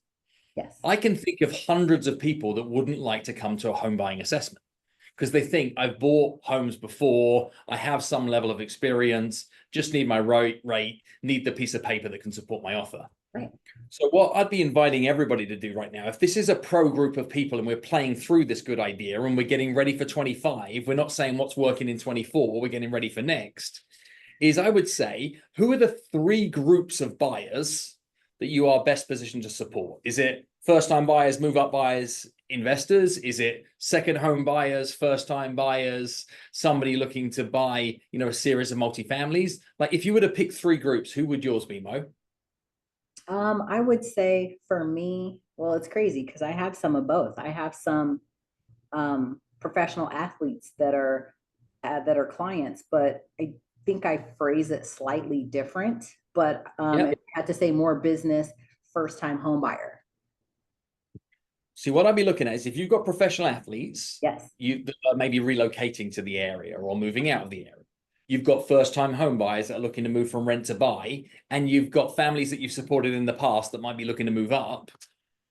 Would you write a different set of values to each of those different groups? Absolutely. I always speak to your client. You have to speak and connect with that person on their level, right where they are every single time. Do not use the same thing. You could have a professional athlete's relocation assessment. Totally. You can have a first-time buyers funding options assessment. You can have a move-up buyers unique financial strategy assessment to allow them to understand their options. So by adding specificity for different groups, you build a 3-legged stool and you add new narratives back towards the real estate community that say, hey, you should speak to Mo. She specializes in helping move up buyers be able to access a variety of different financial tools that give them the freedom to sometimes buy before they've sold, to give them more options in their offer process. And she's very creative about ways that she can minimize the disruption that exists to your family in a move up scenario. Instead of trying to say, I've got one size fits all buying assessment, add specificity to different types of buying assessments. And when we are here on a call with nearly 1,000 people on it, what I'm hoping everybody's catching is that you could pick 3 very specific sharp edges that are unique to your market, your skill set, your expertise. And you're giving the real estate community a reason to recommend you. It's like, go to Ryan, because Ryan will do an assessment with you to help you understand all of blank about blank to help you achieve blank. You're giving them the narrative, not speak to my lender for pre-approval. So it's taking what you've done to a 10 and pushing it to an 11 and blowing the socks off everybody else. Does that make sense? Agreed. So the encouragement I'm giving everybody here is whatever we're doing that's working, how do you turn it up more? How do you keep pushing through it? Because just because it worked yesterday, then everybody else is going to then catch up to that. And before you know it, we've got the world that are doing a home buying assessment. And then we're in the same boat as we were with pre-approval. Yes. Keep right? it Is that fresh. it just becomes the vanilla ice cream again Yes. because the change isn't there. So keep stretching. And yeah, Mo, I love this. It's all Thank positioning value. you. They've just showed up again. Yeah, no, words matter. Mosi, I just can't thank you enough for coming in here, bringing your leadership, your ideas. Words matter. And guys, here's a message. The mortgage industry and the real estate industry together can put a massive dent into financial literacy in America. I mean, every time we run a credit report for someone, we give them a little bit of financial literacy to help them achieve homeownership and build wealth with real estate. Like governments aren't going to fix this thing. Schools need our help. And so I'm gonna play a quick video that has a few comments from some of the ambassadors who have already joined the First Home IQ mission. Mosi is an incredible leader in this mission. So check this out. First Home IQ has been a blessing in my life. For a long time, I wanted to get committed to a not-for-profit organization that was very close to the housing industry, that's run by really cool people that made an impact. And so I finally have found it. And I've noticed a complete lack of want for the next generation to want to buy homes. The truth of the matter is the number one way that wealth is built is through real estate, and we need to make sure that the next generation knows it. And the education part doesn't happen for so many people early on in life. First Home IQ is on a mission to change the future generations on how they look at and implement money and home ownership. If we really believe that homeownership is becoming less accessible, that there's so much confusion by misrepresented messages in the media, we've got to be louder than the media. And there's nothing better than having the content made for us, than using a quiz to start the conversation. Well, one of the best ways to add value is our first home buyers seminars and educating our first home buyers on how to get into a home. And I love the fact that First Home IQ has the quiz that gets them intrigued, and then we can educate them and help them become homeowners. First Home IQ. We need more ambassadors. We need people like you. It's time for us to give back. Our ability is our responsibility. So click the link below, take the quiz, and I'm going to drop the ambassador enrollment form as well for you. Meet me on the inside. Let's go. Love it. So guys, there will be a link. The little ask is at least take the quiz and play the quiz forward. Share it to your kids. Share it to anyone that, you know, is renting. It'll help them. And then if you want to have the ultimate first-time homebuyer platform, like any age, you will be a leader. You will do more first-time homebuyer business. You will help realtors sell more first-time homebuyers by being a First Home IQ ambassador. So we'll put both links in chat. If you're watching the videos, links in chat. You know, it's fun since we founded First Home IQ, right? It's a 401c3, so it's a great opportunity to have a different conversation with your real estate agents and your clients about the fact that you actually are out there promoting financial literacy for the youth of America. And, you know, when I was a full-time originator, what I always wanted to do was have kind of done for me classes on how to teach financial literacy, credit, all the things that really matter to help get someone going down the path of home ownership. And the fact that First Home IQ has it, and Kristen Messerly and the team has done just an amazing job of giving you the easy button. So I would, as Dave said, I would just really encourage you all to jump in and check it out. All right, Phil, anything else you want to say to wrap that session up before Todd brings on our next guest? Just to really re-echo the importance of getting crystal clear on the value that you provide to your customers. And the language around discovery calls, the language around labeling things differently is important, but it won't get you where you're looking to go, because the level of specificity to be able to bring to this to people to understand the unique value you bring is where the ones that are going to steal market share are going to come from. And showing your realtor partners that you can help them with specific issues is going to be a big part of the job. And here's a mistake that every real estate agent is doing right now to showcase the value that they provide. And by showcase the value, I mean justify their fees. They're writing the biggest list possible of all the things they could do that make them worth their money. And then they're showing up and throwing up that big list towards people to say, this is why I'm worth my 2.5%, 3%. The risk in doing so is they show every consumer that they don't need everything they're offering. So if I said, I'm going to do all of this for you for 2.5%, and you looked at the list and said, well, I don't need that, and I don't need that, and I don't need that, I don't need that, the natural response from a consumer is, how much less do I pay? they're building known objections. And I think as LOs, we have the risk of doing the same. If we're asking our real estate partners to be more specific about where they bring value towards other people, do the same and show them how you have unique value propositions for preparing unique clients. And the rally cry I'm having to the real estate industry right now is, how do they get to their clients sooner? Because the value appreciates over time, right? They get to them sooner. But guess what? You have the ability to actually queue jump the realtor partner and bring them referrals. That's the change that I'm seeing right now. Is how do you as LOs get to the person ahead of time, have them ready, give them a value proposition that says, I want to speak to you a year before I'm making a move. So you then present the referral to the realtor partner. You think that sounds crazy? That's very much where we're at right now, should you choose to execute that way around. And I think that's what I'd be relabeling these appointments as, not final mile assessments to help you be able to make an offer, pre-planning for the realistic home moves that you want, and then see if what we can do is shake this referral partner relationship to the other way around. You have the tech, you have the existing relationship, you drop something in their mailbox every single month with a statement. Why you're waiting for a realtor to give them back to you, I don't know. Yeah. You had them already. And just a push on that, guys.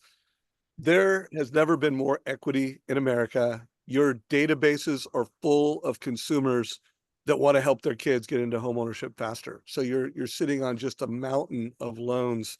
If you would just be intentional around how you message, how you educate, both on social media and through your database, there's purpose, like let's help more 20-year-olds get into homeownership, and there's profits. There's more loans, there's more home sales, and realtors have never needed it more. So that was awesome, Phil. And Todd, you want to say any other thoughts and bring on our next guest?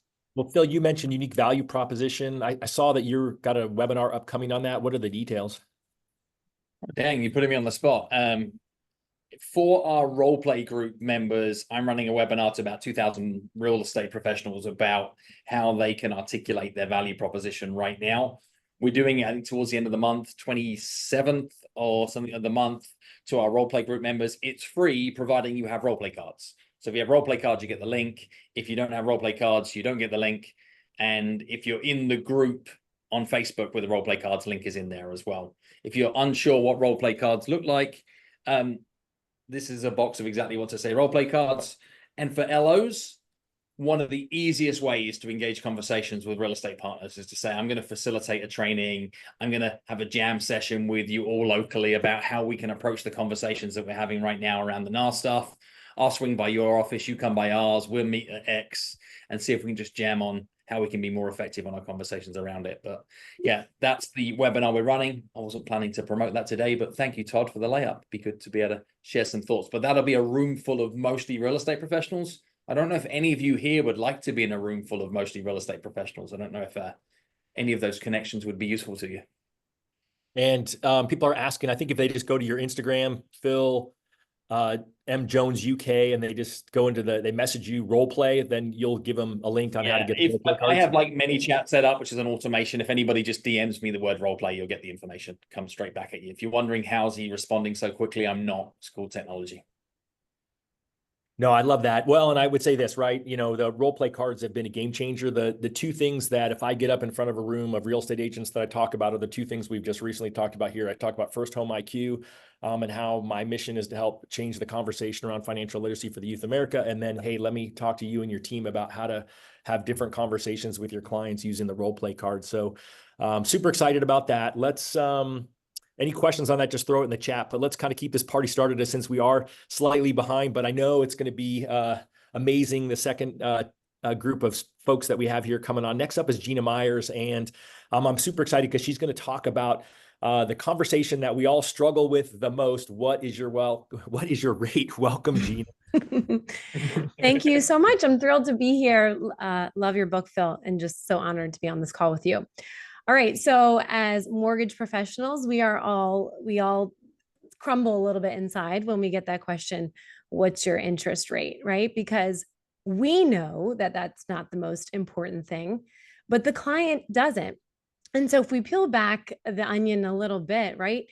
I remember when I got into the mortgage industry, I learned this and it kind of freaked me out, but the word mortgage was derived from an old French law phrase or word that means death pledge, till death, right? So right away, mortgage doesn't really have the best connotation. It's clearly not the most exciting part of buying a house, but to us it is, but to the consumer, it's not. And so a lot of times, that's really the only question they know. And it's because when they're buying a house, the people close to them, their parents, their family members, their neighbors, their best friends, what do they say to them?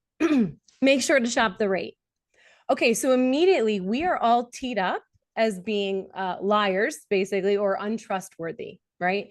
And so I have to think through that. Okay, the client doesn't really know that. They think, okay, I have to talk to 10 different people to figure out who gives me the best rate. But really, what is their question? It's who can I trust? And to me, that's what I've built my business and my brand on, and more so recently, right? When rates started going up and your value, I actually really enjoyed it because I feel like my value became so much greater in being a strategist. And so I took a step back and I said, all these years I've tried to get more and more realtor partners, anyone that had a pulse, right? But we all know, and we could tell many stories about the ones that treat us that like us, trust us, and respect us, and the ones that treat us as a vendor partner.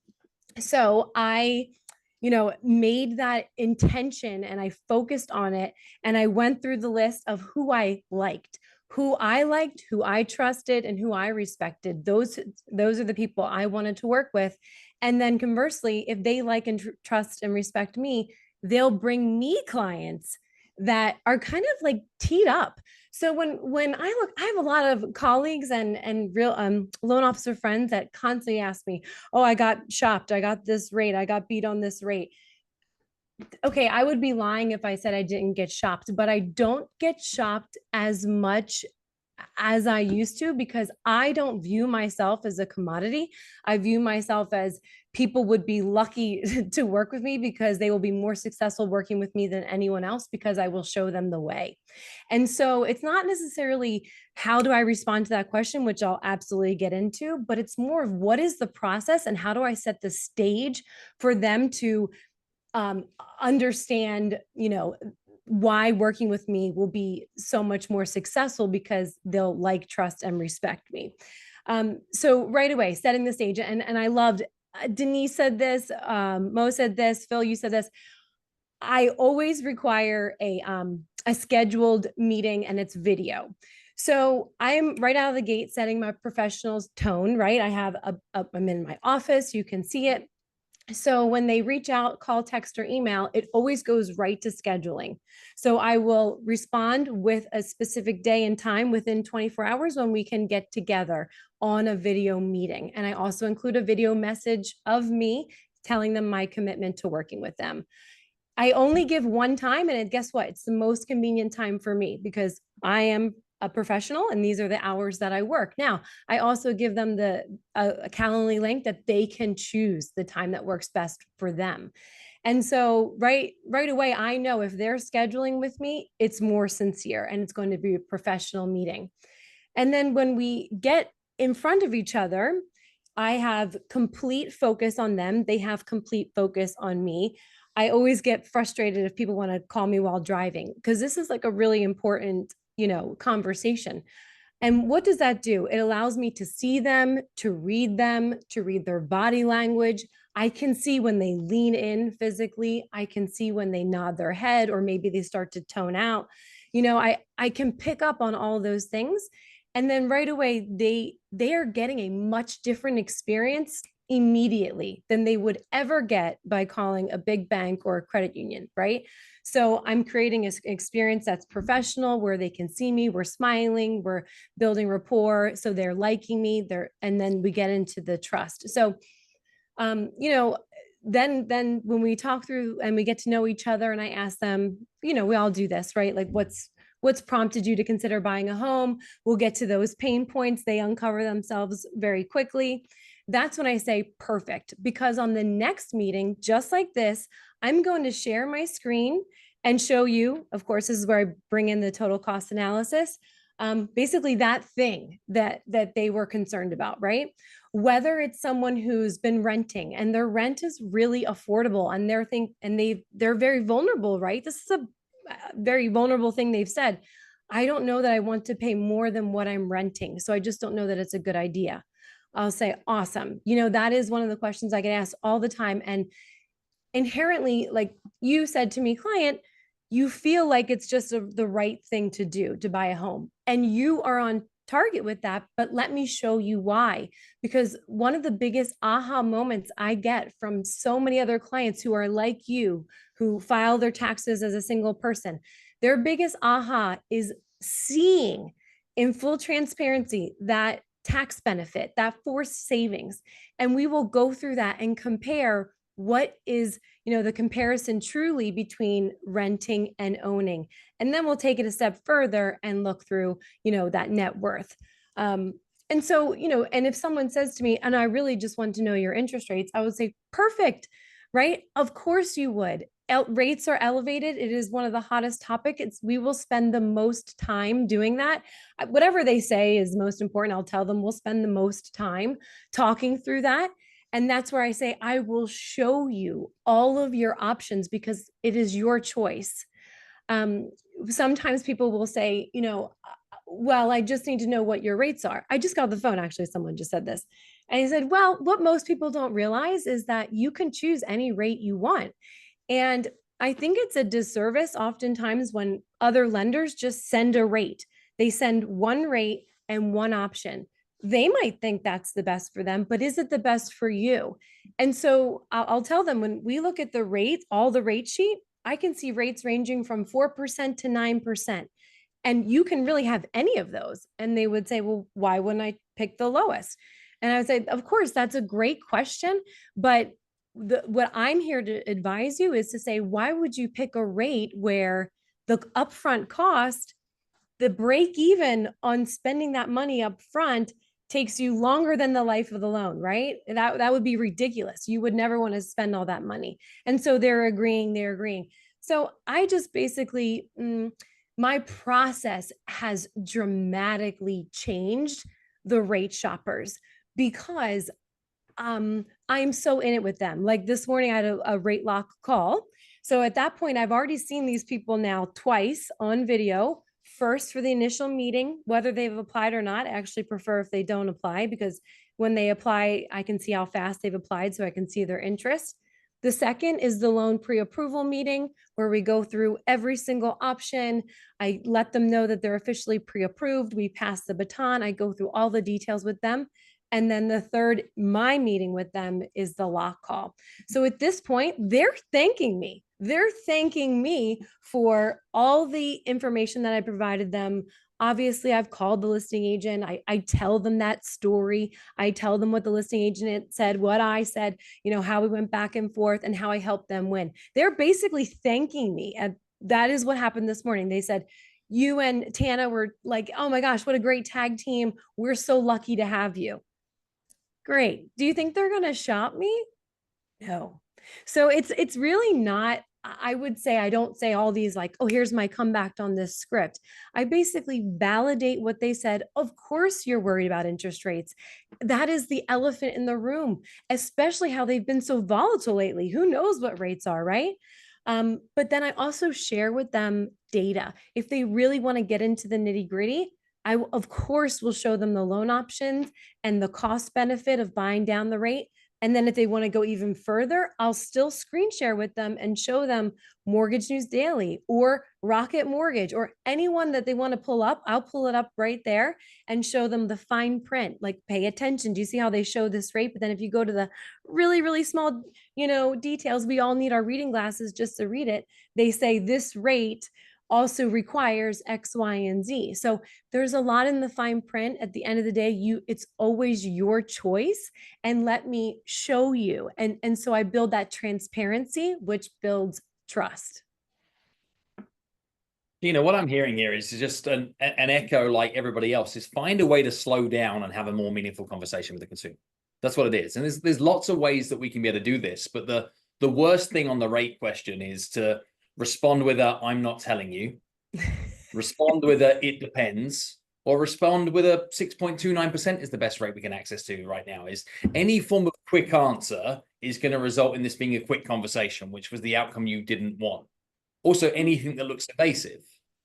I want you all to realize, though, that the how much do you charge question is an opening line in almost every industry on the planet. So if you think that this is unique towards mortgage, it isn't. I do a lot of work inside the hearing care industry. What is an initial inquiry from somebody calling an audiologist or a hearing instrument specialist is how much are hearing aids? And what happens is that whole industry would say it depends, or they'd say there's a range, or they'd give this like stupid answer that results in people hanging up the phone call. In that industry, what I taught people to do is to say, well, which hearing aids would you like to buy? And do you know what the consumer would say? They say, we got no idea. Mm-hmm. We'd say, well, neither do we. I'd say, when was the last time you had your hearing tested? They say, we haven't for a while. I'd say, is this for you or a loved one? They'd say, well, it's for me or it's for mum. I'd say, it sounds to me like you're looking to just have an understanding as to if you are to come in and diagnose a hearing loss that was treatable by hearing aids, you just want to have a rough idea what you might be asked to spend so we don't waste each other's time. Does that sound fair? And they're like, yeah, that's what I wanted to know. I wanted to know I'm in the right shop. The same rules could apply to the mortgage industry. They say, what's your rate? You say, absolutely. Do you know the specific product you'd like me to quote you for? Mm-hmm. And they're like, no, I don't.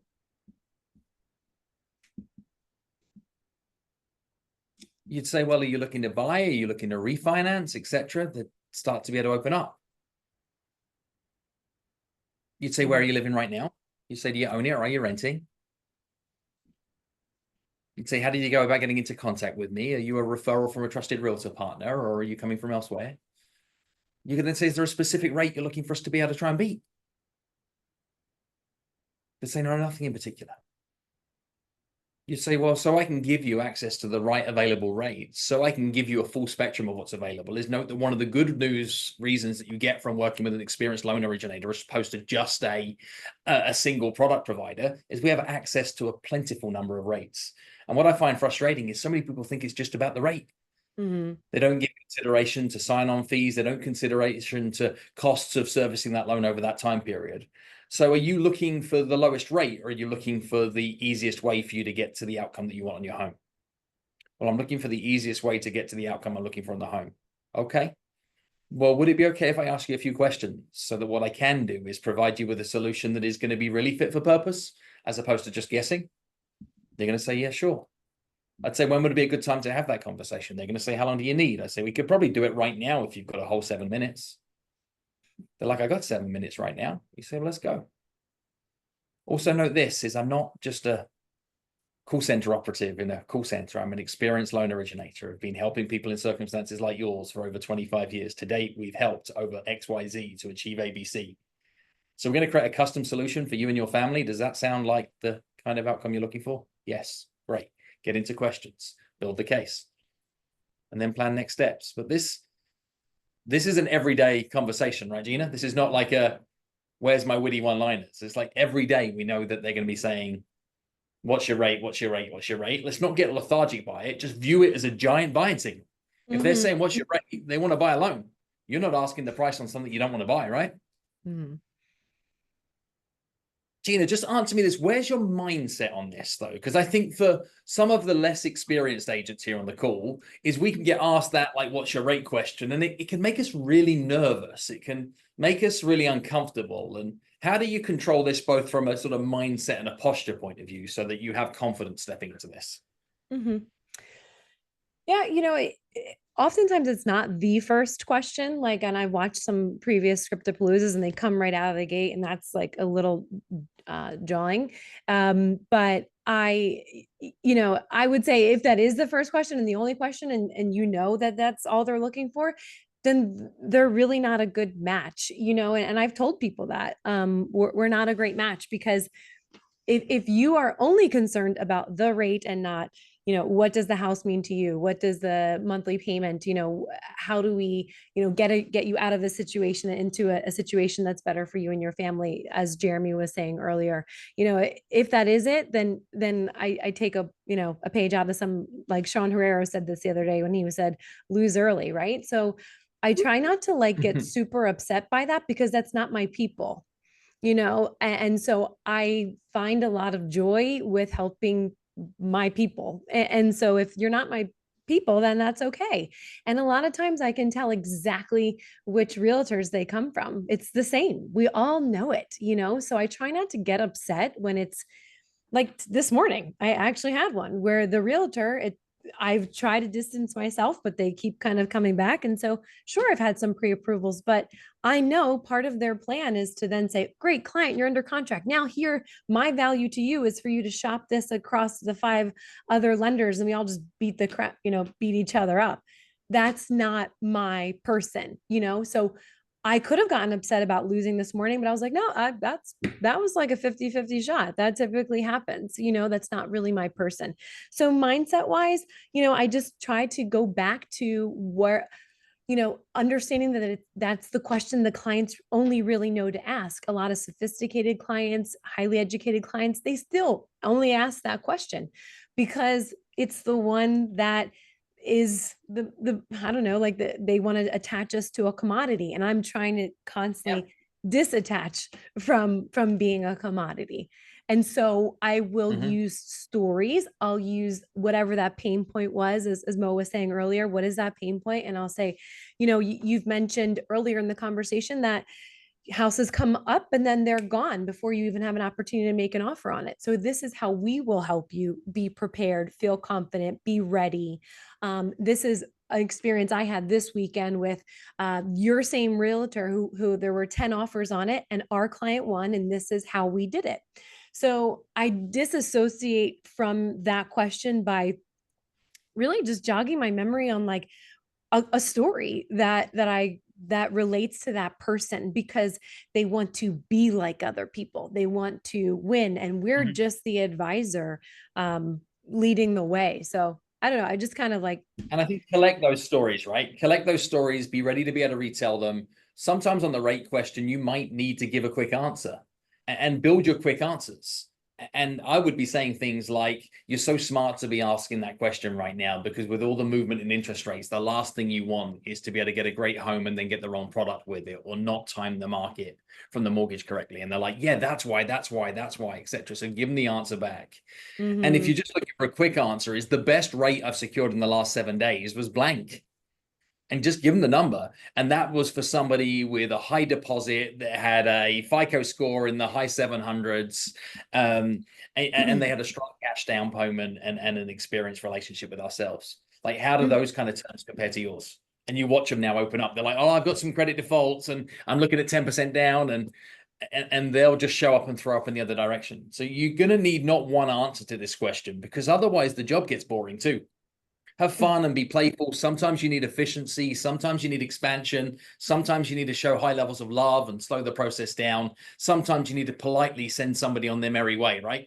And have them go and do business with somebody else because you don't want them. But these are all the skills that are worthy of developing as you step into this area of going further into your professional career as a mortgage professional. Is to level up multiple answers. And Gina's just given us a masterclass on how to think, act, and speak around the "what are your rates" question. So thank you, Gina. Yeah. Oh, thank you. And Gina, I've interviewed you so many times. I know the answer, but I want people to hear it. How many loans do you think you'll close this year, and what do you think your volume will be? What are you on track for? Sure. Yeah.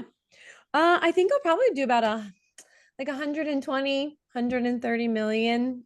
It'll probably be like 200 loans around there. So guys, this is the #1 female loan officer in the state of Virginia, right?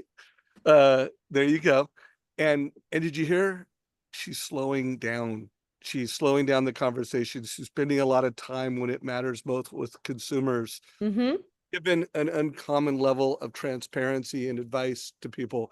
I saw someone talk about, TCA, that's the total cost analysis. Guys, every speaker on this stage is elite, is among the best of the best. And they all are sharing the same thing. They're slowing down. And the last 2 speakers who we're going to close out with, they'll show you how they're helping realtors during the NAR settlement. What you're hearing, this is how you win going forward. So Gina, that was incredible. And obviously, Phil, you're always incredible at unpacking it and then just always giving more. Thank you. Dave, I just want to say one thing to a question here in the chat as well that builds on it. Something Gina brought up, but was an answer is, what's the conversation you have with a realtor that tells your client to shop you after you're the one that helped the client get their offer accepted? And I think it's huge, right? I mean, it's what do you do with that now? And then I'll share some thoughts as to how we might be able to get different on this as the world's changing too. Yeah, it's a great question. And actually, I will be having that conversation here because I felt like I already had it, but then I also just sort of distanced myself, so I didn't really mind. On that, I would probably call and say, hey, we were working with I forget her name, Natalie, and it sounded like she really enjoyed working with us. We really helped go under contract.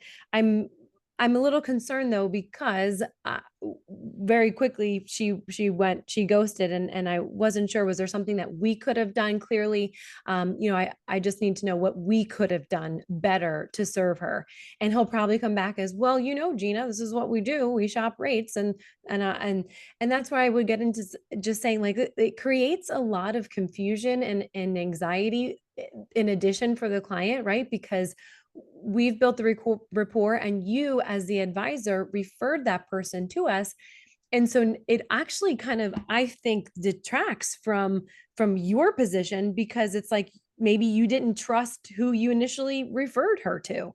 And so I don't know that in the long run, that's going to be the best suited, because especially since now they just went with someone that has no ID on her file. You actually maybe don't know that we have these, these nuances about this particular situation. So I would hate to see that blow up for her or for you, just because you thought that there was value add on shopping the rates and beating up lenders. And at the end of the day, this was all overnight and weekend. And so it's going to create a lot of friction for realtor or lender partners that you work with, because they will start to distance themselves from you when we're putting in additional hours after hours for your clients. And then Monday morning, they're ghosting us. Like, it's just not a great professional relationship. And I think we can call people out all the time by saying, not necessarily I'm concerned, but I'm confused, I'm puzzled, I'm perplexed. Like, these words are helpful. Like, I'm really puzzled at how we got ourselves into this situation. Like, did I do something wrong? And you watch them backpedal a million miles an hour. Like, I'm a touch puzzled as to how we got to this. Did I do something wrong? No, you didn't do something wrong. Okay. So how would you feel if when I've got somebody that's thinking about buying or selling, is I just say, go shop around in the local marketplace. I don't respect the business we've done together over the last 10 years. How would you feel if I did that? Are you looking for us to grow together, or are we our own independent players in this? Do you think we can achieve more together as a team than we can by trying to fight our own battle? And you see what I'm doing here in questions? I'm just having them see for themselves that they behaved out of line a little. And I can then close that conversation out by saying, well, what do you understand about the potential consequences long-term for your client with them going with an inappropriate lender? What do you understand about the potential consequences? They're going to be like, well, what do you mean? Well, there are 7 things that client told me specifically about their long-term goals, that if they end up with the wrong product, they're going to find themselves caught up overpaying for fees. And who do you think they're going to blame for that? Because it won't be me. But you see how everything is, it's like mirror, mirror, mirror, mirror, mirror, not being a loan originator that's upset because you didn't get your commission check. Is just hold posture and be like, politely, and I know that we're on record here and that we're being recorded, is to, like, just don't be a dick. That's what the advice is to the realtor, is like let's play long-term together and play to win, but give them the ability to save face. Because I think if you do it elegantly, Gina, what you'll always get is all of their future business. Like, you're not going to turn around the yesterday deal. Right. You might. But what you definitely want to bank on is, I want everything in the future, and I want them to know that they've misplaced, but allow them to save enough face that they still want to work with you moving forward. Because we can, at risk here, win the argument and lose all the future business. Okay. That's great. Which is what we definitely don't want to do. But definitely be prepared to front this up. Because if you say nothing, you're going to be a walkover forever. And then you are the third-rate rate shopper, and you're losing business to somebody who was stronger with that realtor partner than you are. This all gets solved, though. Get ahead of the realtor, and you get to decide whether you're going to encourage them to shop around realtors. This would be the game I'll be playing. Get as far upstream as you can with future buyers and sellers. Love it. Thank you. You notice how when Phil starts asking questions, he takes control of the conversation. And I think that's one of the skills that I've learned the most in the last couple of years, being part of your Exactly What to Say community, Phil, is the fact that those questions really matter. And when you have when you've taken the time to understand the right questions to ask, then you really create that curiosity that you need in order to get people to listen and be open-minded to hearing what you have to say versus the assumptions they've already made. There's a lesson here for all of us as well. Like, you're hearing from some of the best of the best of the best of the best that are driving out incredible results, incredible numbers. And one commonality from all four of the speakers that we've had up so far is they're all working on getting better.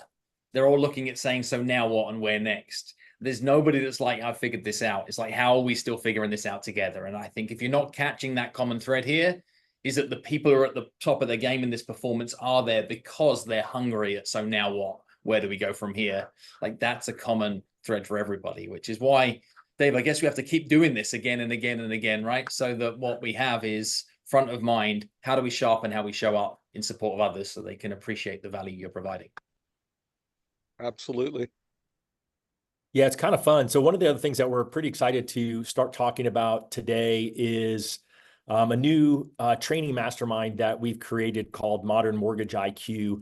We teased it a few weeks back on the Friday Trust Engine call that Dave, Deborah, and I do, and it's something that we've been working on for quite a while, trying to figure out what is a new offering that's a little bit different in the industry, actually a lot different in the industry, that makes it something that you can use as a manager to work with your loan officers for training on a weekly basis. If you're a loan officer, it's what you can do to become better with others and create accountability. If you're a loan officer, it's how you can work better with your real estate agent partners to help grow your business, just like what Phil and Gina were just talking about. And there's definitely a lot of great offerings in the mortgage space. And so we really spent a lot of time trying to figure out how could we make Modern Mortgage IQ something different, something super valuable, and really load it with a lot of content. Many of you have been, over the last number of years, attended the Modern Mortgage and Modern Real Estate Summit. So that was really just the base of what we created within this new community. It's built off of the Circle platform, which those of you who are part of First Home IQ are really familiar with. It's a great collaboration platform, and it's got all the video content from all the previous events in there, as well as a lot of new content that is already in there and that's going in there on an ongoing basis. So we're pretty excited. We're going to launch it with a 33% discount. I had to do quick math in my head. It's going to be $1,000 a year, so it's not a low cost offering, but we wanted to make it at a price that we felt was affordable in this market and offer a money back guarantee if someone jumps in and looks at it and says, this just isn't for me. And so we're pretty stoked to do that. It's only going to be for the first 100 members that can get in at the reduced price. And, it's going to be a privilege and honor to guide people through this new community.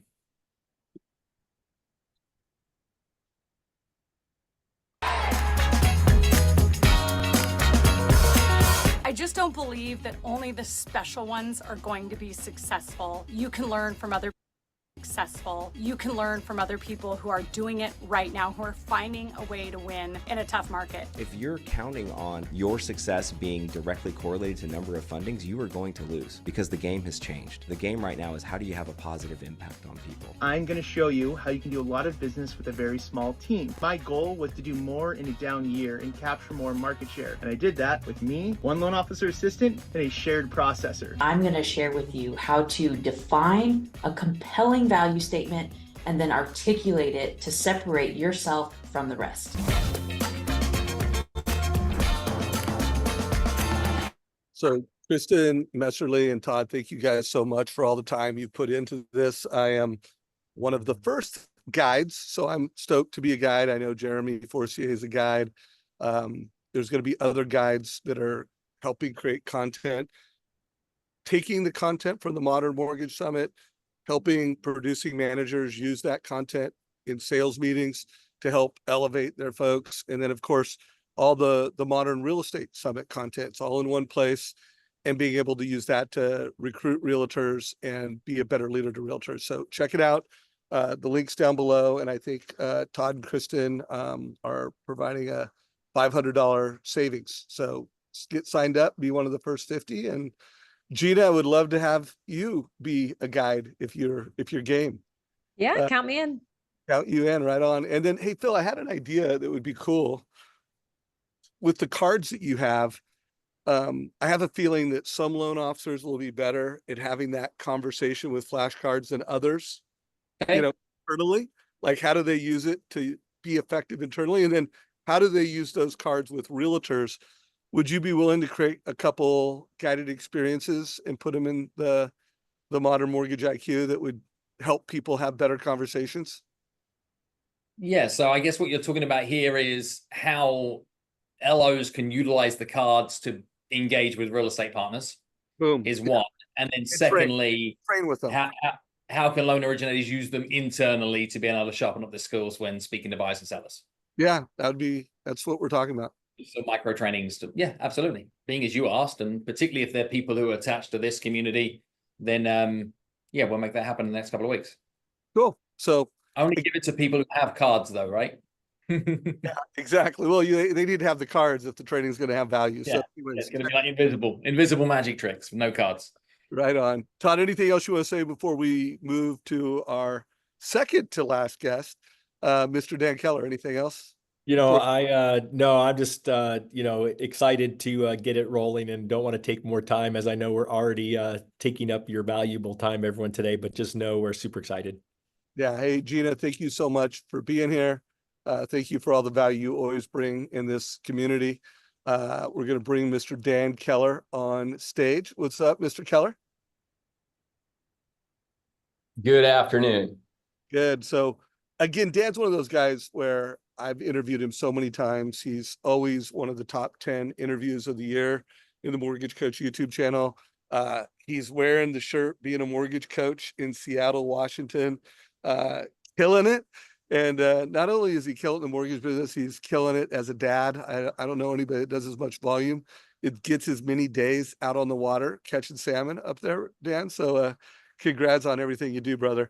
Well, I'm gonna let you guys take it away. Dan is gonna talk about how he's delivering pre-approvals during these NAR settlement changes, and Phil is gonna give feedback, and I know he's gonna kill it. So I'll let you guys take it from here.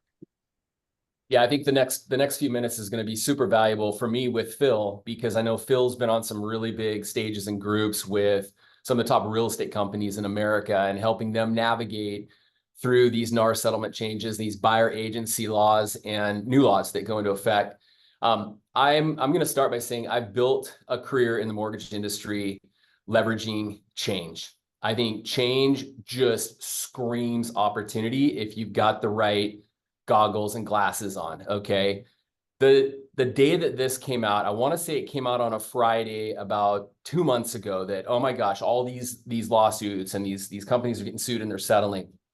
I was like, what the heck is this all about? Like, and this is kind of a big deal because the number that was attached to it. So the first thing I did, I jumped on social media. I was driving home from work that day, and I saw this real estate agent in North Carolina, top agent in North Carolina, but she's also the head of her National Association of Realtors, or local Association of Realtors. She goes, listen, I'm taking my NAR hat off right now, and this is crap. And she kind of addressed that, but then also addressed some of the other things. It is what it is. How do we move forward? And I'm like, wow, this is kind of a big deal.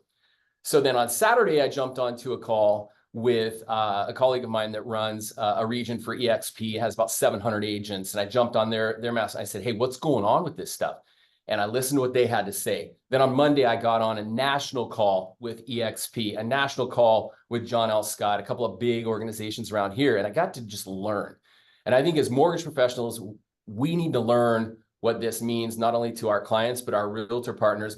I've said this from stage before, my number one job working with real estate agents is to help them make more money. Number one. My team and I are going to close loans in our sleep. We're really, really good at that. But if you partner with me, I'm going to help you make more money. So I had to learn this. By Wednesday of the following week, I was booking office meetings, going in and talking. I've been in 6 different offices over the last month talking about this. And I've been leveraging Mortgage Coach on, number one, how I am explaining this to clients, to borrowers before they get to you. And I'll tell you what, you want to see realtors' ears perk up? Having a lender that's showing leadership in a space going, hey, I'm going to explain buyer agency agreements and buyer's agency and all of that stuff to the clients, kind of 30,000 foot view. But I'm going to explain this first before the agent gets backed into a corner, because let's just face it, most of our real estate agents, you guys know this, most of our real estate agents have a really hard time articulating their value, number one, and then selling. Okay, they get referrals and they show homes, they get referrals and they go into a living room and they get the listing agreement signed. So what I've done is I've tried to go out into real estate offices. I've tried to have conversations right away. I've made videos on this, on how I'm attacking this. And so I want all of you guys to think of it this way: change equals opportunity.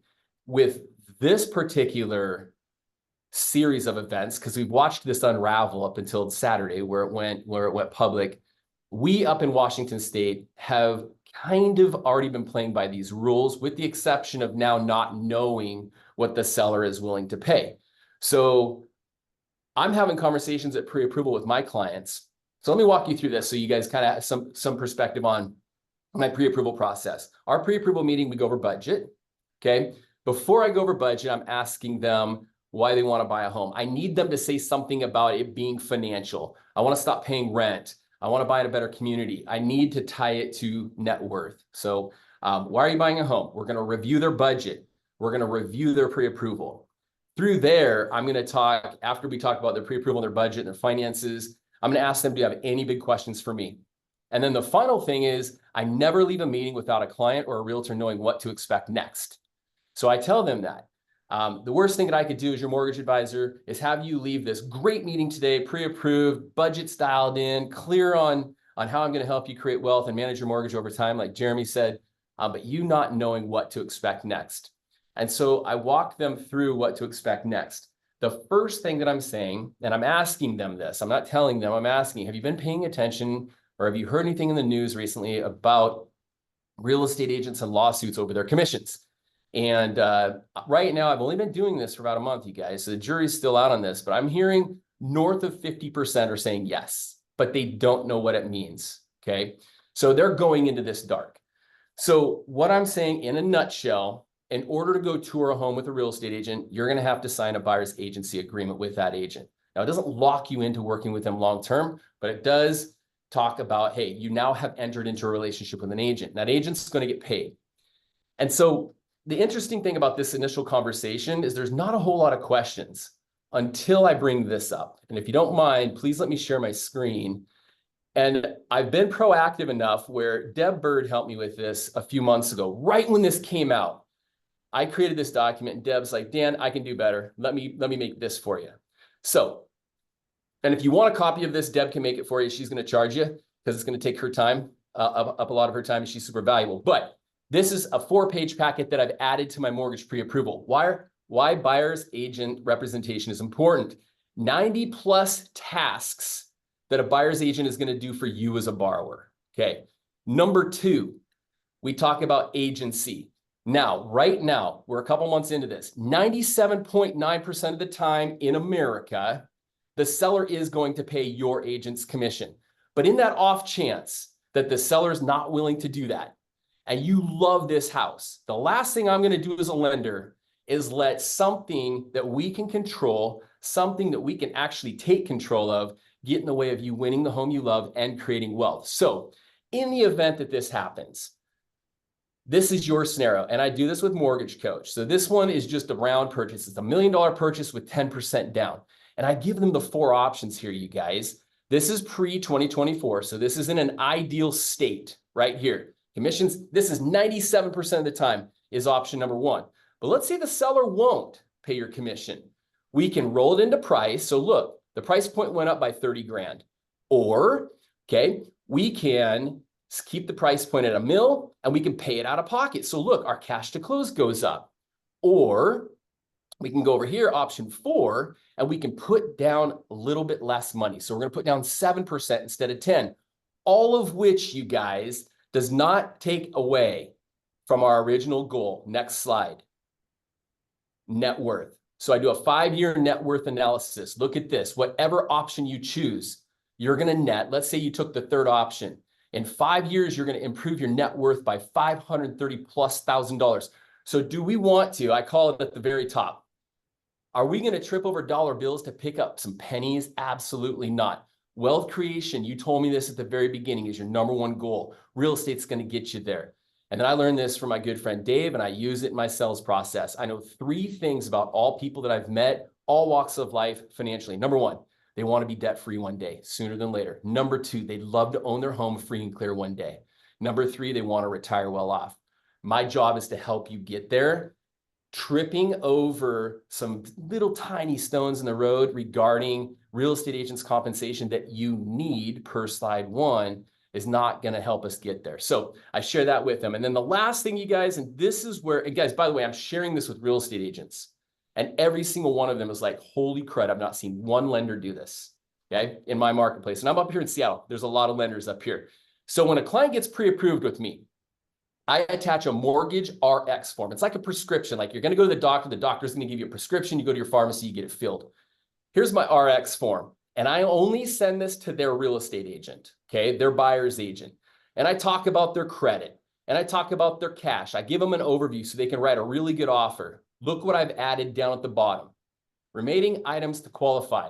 Can the borrower pay RE agent commissions if needed?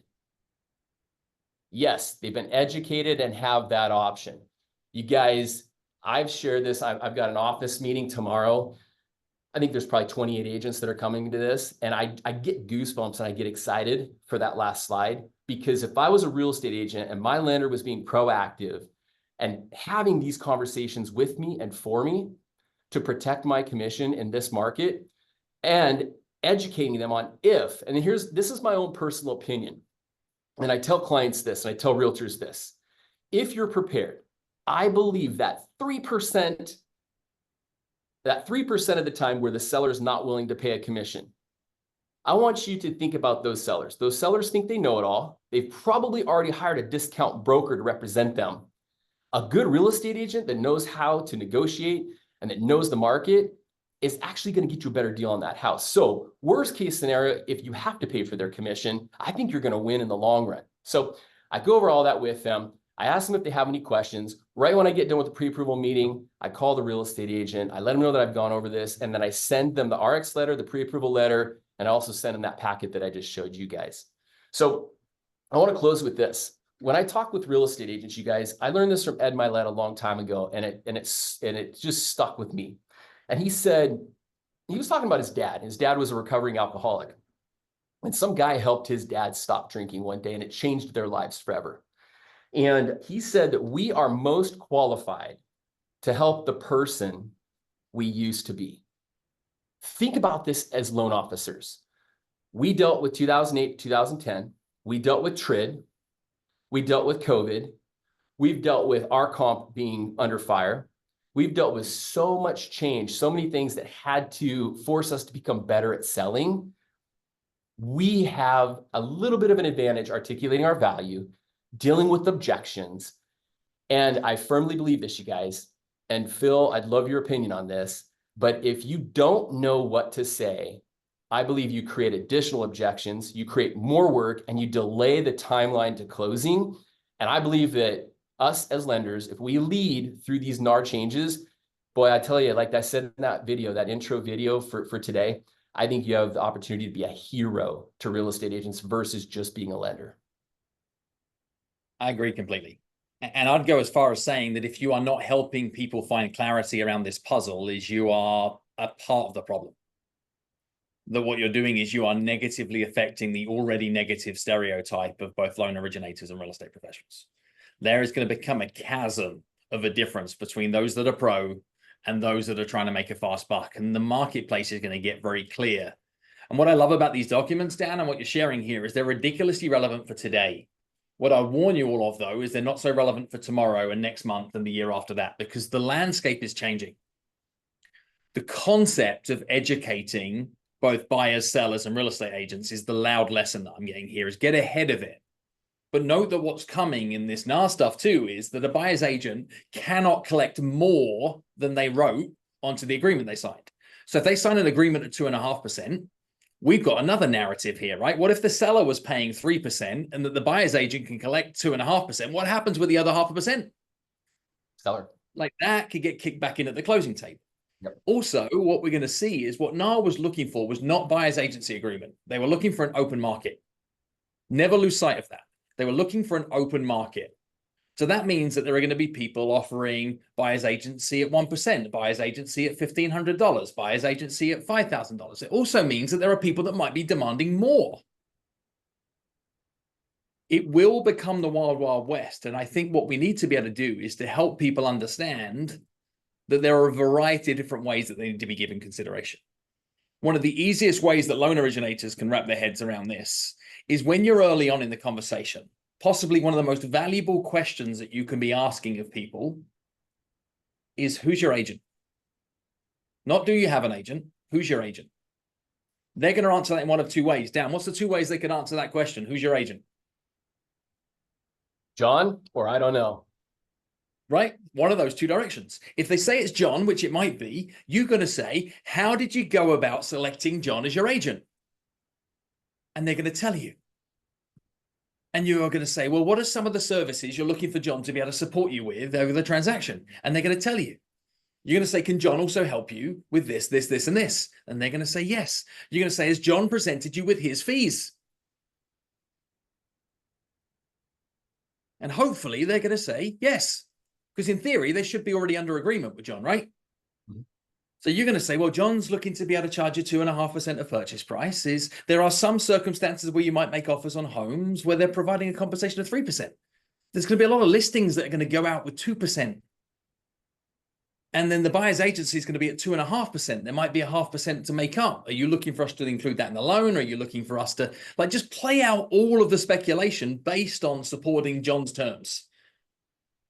But if they say, oh, I haven't got one, you say this simple question stack. What is your experience of working with a professional real estate agent?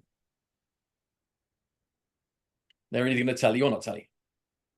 What do you understand about all of your options when it comes to having representation in the purchase? You're then going to say, how important is it to you that you have somebody who can help with blank? How important is it that you can have somebody who can help with blank? How important is it going to have somebody help with blank? And they're going to paint the picture of what they're looking for. You can say, well, would it help if I could introduce you to a real estate agent that meets that criteria? And they're going to say, heck yes. You're going to say, like, what I'm introducing you to is somebody who's going to be representing you in the transaction, not a commission-only sales agent for the seller. Somebody that's looking after your fiduciary responsibility. Now, for that, you're going to need to pay a fee. John will talk to you about that when you chat. There's lots of creative ways that we can support that in the lending should we need to. But given that net worth is the goal that you're looking for, given that the outcome that you're looking to achieve is blank, as well as professional representation on the mortgage side, you're going to look for professional representation with the attorney and the real estate broker too. Correct? Yes. Great. The next step is. But what I would be concerned about, Dan, about what you're saying is if you fast forward 6 months, your data is going to look out of date. The shopping list of things that you could do of the 94 potential things, people will be like, I don't need that. I don't need that. I don't need that. I don't need that. I don't need that. And they're going to be asking you questions you as the LO don't want to get involved in. Mm-hmm. Like, how much should I pay? And the same thing that you don't like about what realtors do to you as LOs, where they tell you to shop the rate around. You're going to be doing the same thing back to real estate professionals if you're not prepared for it. You're going to say, well, look, just speak to 3 good buyers agents locally and see what you can push for. And, you know, you might be able to get one that does 2.25 or 2 or 2.5. What do they remember? They remember 2, and you told them that 2 was possible. So be careful about where this is going rather than just where it's at right now. And I think the fact that you can get ahead of this means that you can control the referrals better than anybody else with everybody that you've ever done business with in the past. And it's important. And whereas, Dan, you've been in the office 6 times in the last week, getting those same offices again in 12 weeks, getting those same offices again 12 weeks after that, getting those same offices 12 weeks after that. And remember this also in the NAR settlement piece, just like there are gazillions of people that don't remember a time when FaceTime didn't exist, fast forward 12, 18, 24 months, there are going to be hundreds of people and thousands of people that are like, this is just how it works. This is going to be normal at some point really soon. It just isn't normal because how it was pre-August 17th. And I'm not calling it August 17th. I'm calling it Saturday. Because that's what it was. It's now over. It was just Saturday. We're now just into a world that we have to tell people with transparency how they pay. And haven't you been needing to do this in the mortgage industry forever? With disclosures at the closing table, you're like, well, that's my money. That's going to the title company. That's that. Buyers agencies just need to be a part of that conversation too. But Dan, do you get the risk on that document as well as we fast forward? I do. I think I'm using it right now to lead with, to show value, but absolutely. Yeah. All of this stuff. And I have what I was saying at the very beginning too, about change leading to opportunity. None of it has hurt me. None of it that I've gone, the change that we've seen over the last 15 years has really hurt me financially or hurt me, in my business. And so to your point, in 6 months from now, this is going to be business as usual. We won't be talking about it and it won't be relevant, but right now, it's such a good opportunity right now to get the attention of realtors because loan officers aren't doing this, and this is an advantage. Yeah. And the more you can consider the exceptions in your models as well, the smarter it will make you look in there as well. I think like when you're seeing around some blind corners where they're like, well, what about this scenario where listing agent was offering 2% commission, buyer's agent sold at 2.5%? Where do we go from here? Well, I think even if it's status quo in 6 months, I still think that loan officers in this community, the loan officers who are using a total cost analysis to show what you just showed there, Dan, I think we'll still win because we'll do a better job of helping articulate it to not just our real estate agents, but to clients as well. Well, and I also think we're in a window to grab market share. I mean, the change is happening now. And so I use the term, it's never been more important, mastermind training. Like you should be training now because there's a war going on. And guys, as rates start ticking down, there's going to be a war for those refis. Servicers have never had better automation. Servicers have never had better talent in scripting. Those that are left in the industry have never been better. So, whether it's the war to get realtors during this shift or the war to get refis as rates start tipping down, like this is mastermind training time. I saw a lot of questions, guys, about the mastermind that Kristen Messerly is leading and what, the two of them put together. And I'm a guide for this platform. So just to clear up a few questions, it's $1,500 a year. They're offering the first 50 users to get it for $500 savings. And I don't know, but I'm guessing they're not going to raise your price in the next year. And there's a link to be one of the first 50. And I think you could also email sales@firsthomeiq.com if you guys have questions. So email Kristen with any questions, be one of the first 50. And it's going to be an incredible training platform. So check it out. Todd, anything else you want to say on this session before we bring in our closer? Like we're running a relay. We've got 6 legs. We've got the closer. First of all, everybody, when James comes in, trust me, he's over schedule, so apologies to James for that, but let's give him a big applause with the reactions. Let's give him a standing ovation when he comes in. But Todd, anything else or Phil, anything else before we bring in our final speaker? Let's bring him in. We're ready and pumped. And I'm grateful for people still being here, right? We see over time, I said we'd struggle to get this into 2 hours. We knew it, but the value, I hope, has been worth it for you to be here. And I hope that you found the time worthwhile. So let's bring best energy for final presenter, like we bring great energy to Jeremy when we kicked off, and be here fully present because, yes, we have the best up front, but there's still even better to come. I want to see the reactions for a big thank you to Dan Keller. He also stayed over schedule. Yay. Thank you, Yes, Dan. absolutely. And, Absolutely. And Todd, James is guys. joining us from vacation. Yeah. Hey, there's a lot of comments, you guys, on this RX form. If you go to my private group, it's Rise MLO. I'll post all of that in there for all of you guys to download. You don't have to pay. Now, you can pay Deb Bird to make that first document, but I'll upload my RX form pre-approval letter if you guys want. Thank you, Dan. We appreciate you, brother. You're such a gift to this community and everything you're already in the modern mortgage IQ. So thank you for everything, Dan. My pleasure. All right, so let me introduce James, guys. I interviewed him for the first time this year, and I'm pretty sure it's going to be one of the top 10 interviews of the year. The guy is just fire. He's killing it out of the Northeast Connecticut market. James? Yes. Yep. Yeah, I'll put a link down below to his interview. The other folks that we've had on this stage have been on this stage multiple times. So I think a lot of people that follow the Mortgage Coach YouTube channel know these folks.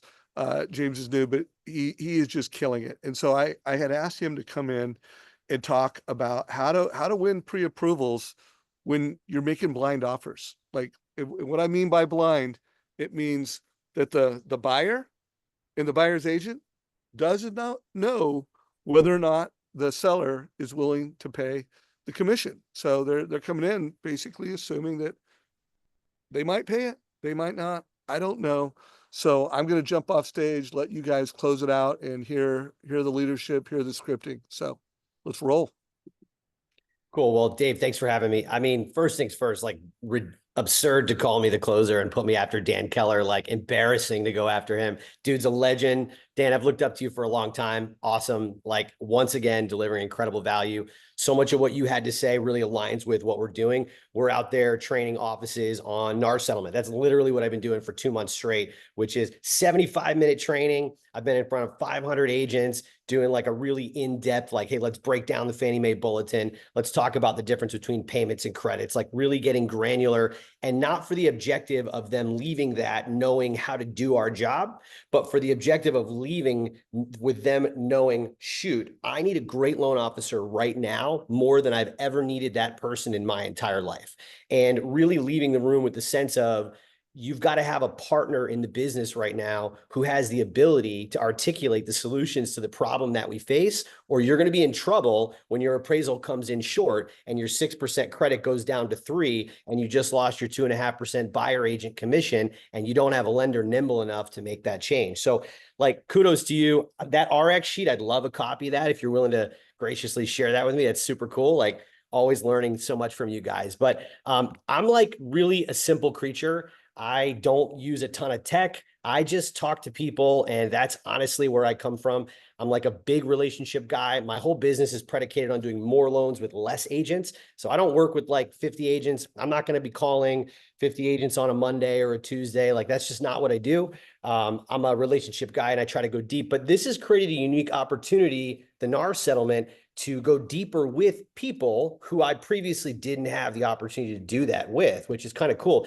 And really the problem that agents are facing right now is this: all of the brokers in the US for the last 10 years have taught probably more than that, I don't even know how long, 50 years, have been teaching buyers agents to articulate their value prop as this: it's free to use me.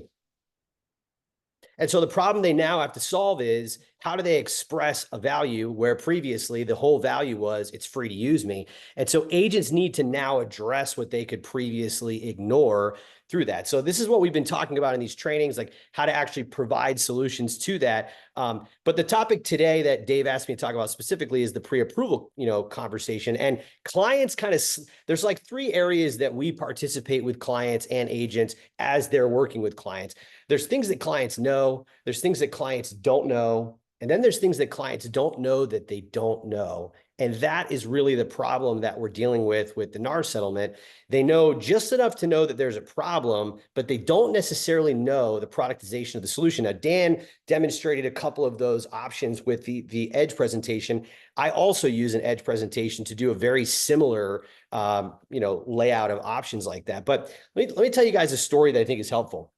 Let's say that you had a problem where you injured your knee. I'm a tennis player. Say I injured my knee playing tennis, and I go to my doctor and I say, hey, I have a problem with my knee. And he looks at it and he's like, yeah, MRI looks good. I think you're all set. Let's get you to a neurologist. And then I go to the neurologist. Neurologist checks me out. He says, yeah, your nerves are good. Like, everything looks in good order. I'm not sure if it's really a nerve problem. Let's get you over to an orthopedic. He looks at it and says, yeah, everything's good. I don't really know what the problem is. But meanwhile, I'm having this issue where pain shoots down my leg. I fall over and I'm like laid out for 5 minutes at a time. And this is ongoing for weeks, right?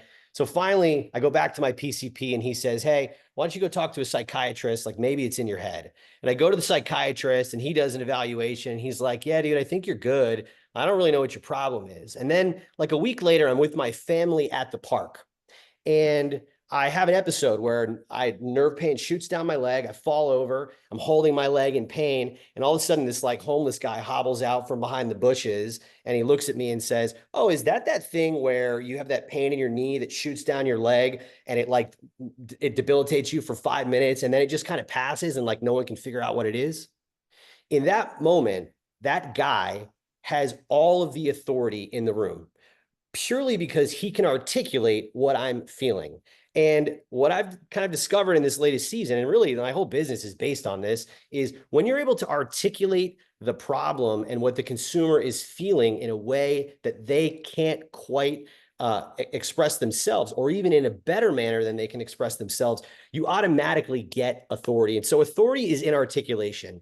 And Dan talked about the doctor. Articulation is what makes you the prescriber, and the prescription medication is what brings relief, and the relief removes the problem, and removing the problem brings certainty. And the truth is, what a loan officer sells now and has always sold is certainty. One of my good friends, before I was friends with him in 2020, he's a good friend now. He used a bank to do a refi. And what he told me was he referred 8 people to that bank, not because they had the lowest rate, because it was the first loan officer that ever got closing costs correct. In other words, he had certainty of what to expect. And that was a higher value system for him than anything else. So now, as this relates to like the buyer pre-approval conversation, like I told you up front, I'm a simple creature. There's not a huge change to what I'm doing now as compared to what I was doing before this NAR settlement. But here's what it comes down to.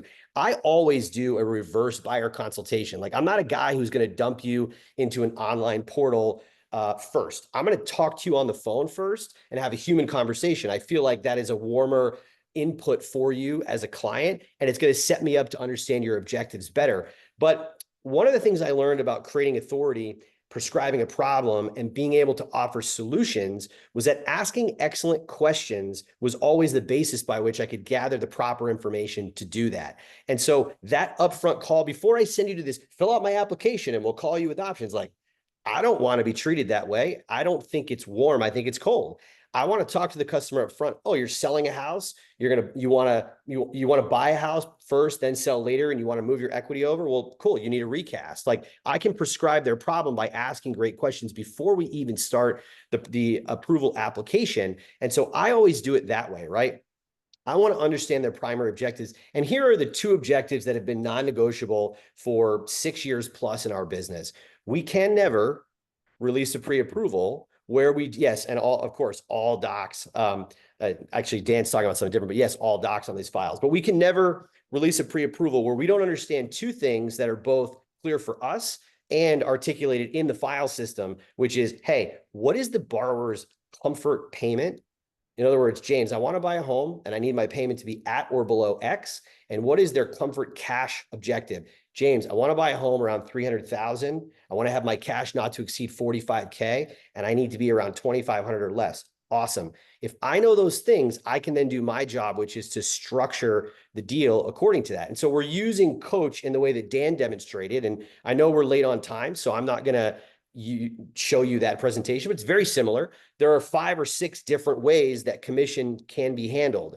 And when you can articulate to a person more clearly what they're feeling about the anxiety of how will I pay for the commission, and you can provide solutions that align with the financial objectives that they have, you automatically become the solutions provider. And the solutions providers are the ones who always get paid. Because I think it was Dan Keller that said this, there's order takers and solutions providers, and we want to be the solution provider. And so that's really what we're focusing on, is basically just, hey, how can we articulate with clarity what the options are? We're leveraging that with our agent partners to give them the confidence. We're leveraging that with clients to give them an awareness that, hey, not only do we have solutions, but we're nimble. If the appraisal comes in short, we have a backup plan. If you need to finance something, we have a backup plan, right? One of the things about being one of the top purchase lenders in Connecticut is I see more executed contracts than a lot of my competitors. So I know what terms are winning in the marketplace earlier than many of my competitors. And one of the things we can see is that like right now, people are waiving contingencies. We're educating consumers that the commission is just another contingency in the contract that's to be leveraged. So if you want to write an aggressive offer, you might consider waiving your inspection. Well, cool. Another term that you might consider is picking up the commission instead of financing it into the loan. So all these options exist, and that's what we're walking people through. The opportunity for the LO is simple. It's bring clarity and certainty to consumers because that's what we sell. Converting new agents, like Dan touched on that. If a person hasn't had a conversation with their agent about a spectrum of solutions, then that leaves an opening for you to actually walk them through that and then convert them to one of your agent partners in many cases. We're providing buyers agents the confidence to sell those solutions and understand them. Again, not enough to present them, but enough to say, my team has all the answers to the questions that you have. Let's get James involved to look at it, or let's get the attorney involved, just like whatever, what you would do with attorney level questions, things like that. And so there's this great need right now for excellent loan officers that can just purely articulate this, because here's what your competitors are saying. Hey, we'll figure that out. Yeah, we'll figure that out. Don't worry about it. When that comes in, like when at time of offer, we'll figure that out. And so when you're in front of that, because we're talking about pre-approval conversion, right? That's what we're talking about. When you're way on the front side of that, and your answer is, no, we won't figure that out. We will figure that out. But here's the 5 or 6 ways that we could figure it out. And by the way, I got a tool belt way bigger than my competitors, and I'm going to pull the right tool out for whatever we need. And we're going to use that tool to solve your problem. You're going to extend that confidence. You're going to articulate that solution. You're going to allow yourself to become the prescriber and get all that authority to actually win those pre-approvals. One interesting thing that somebody breezed on this earlier, as it relates to listing agents, we lenders have had a tremendous amount of practice articulating our value proposition for a long time. One of the classic things we get is, hey, James, your closing costs are $4,000 or $5,000 higher. I'm going to go with this other bank. And my response is always, hey, can we look at the loan estimate together? And when we do, what do we typically discover? That the local bank from Idaho doesn't disclose the seller side adjustments in Connecticut, which is 6 months of taxes to be paid upfront back to the seller because they're not collected in arrears. And all of a sudden, I go from being $4,000 more expensive to $1,000 less expensive, right? We've dealt with this for years. Listing agents are coming to me saying, James, I'm so nervous about what to do with these discount brokers coming out and saying they're going to list the house for 1%. And my response to them is, that's the best opportunity you could possibly have, because you get to go and offer certainty. And they are not offering certainty. What they're saying is, hey, I'll sell it for 1 and we'll just figure out what the buyers come in with asking. So what if the buyer asks for 5? Now you're going to sell it for 6? What if that's the only offer you get? Are you going to sell it for 6 instead of 5? You can go in and position clarity and certainty, and that will give you so much more authority than your competitors. So happy to dialogue with you, Phil. I don't have any like magic script. It's really just like, it's honestly as simple as, let's understand what people want. Let's understand what their objectives are, and then let's do what we do. Let's structure that thing to work the way that you need it. And I'm going to try and take everything you've shared here, and I'm scribbling a page of notes here in front of me, because again, I note the passion. I note that there is a genuine care about trying to help the people. It's not I've got the perfect product. It's that I can know the nuances of what exists inside that problem. And there's 3 things that I take from this that I think everybody can do something with, knowing that we're towards the back end of our session. One is to never forget that prescription before diagnosis is malpractice. It's true in the medical industry. It's true in the real estate business too. Prescription before diagnosis is malpractice. 2, you said it with so much passion, but I'm going to try and synthesize it, is that if you can show somebody you understand their problem, they'll trust you with the solution. You try to sell somebody on your solution, they'll say that's not the problem. Right? So if you can be very good at understanding the puzzles that are existing inside the worlds of the people you're looking to help, you're going to have an edge over everybody else. Once you know the puzzles that people are trying to solve, you can start to build a catalog of statements that show people that you know them. And I'm going to try and give a little structure for this, if this is helpful. Did you see my screen just split in half? James, you seeing that? Yep. Okay, here's a structure you can apply to all of this. Let me just see if my screen is working the way I need it to. And there's 4 parts to this. Part 1 is going to be, you're going to start statements with the words, well, you know how. And I'm going to say most, many, or some people. And then I'm going to find myself in a situation, right, where where I'm going to show somebody I understand the context. Well, you know how many people think that the only thing that matters in a loan is the rate, right?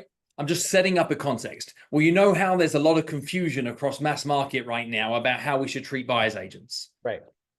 Well, you know how many people don't understand the difference between a pre-approval and a conditional offer. Like whatever I want to set up as a concept, I can now put as a, well, you know how most people, many people, some people. And I'm going to create this problem face that says I understand the context. Behind that, I'm going to add some fuel to that, which is simply a which means that. And remember, you're selling confidence. What is the answer to the which means that? It almost concludes with a, so they don't know who to trust. You see, whatever we put out there. Well, you know how many people are confused right now by boom, boom, boom, boom, boom, boom, which means that they've got this and this and this and this and this, and the result is they don't know how to trust, right? There's a setup. What you then do is part 3 is you say, I help X achieve Y.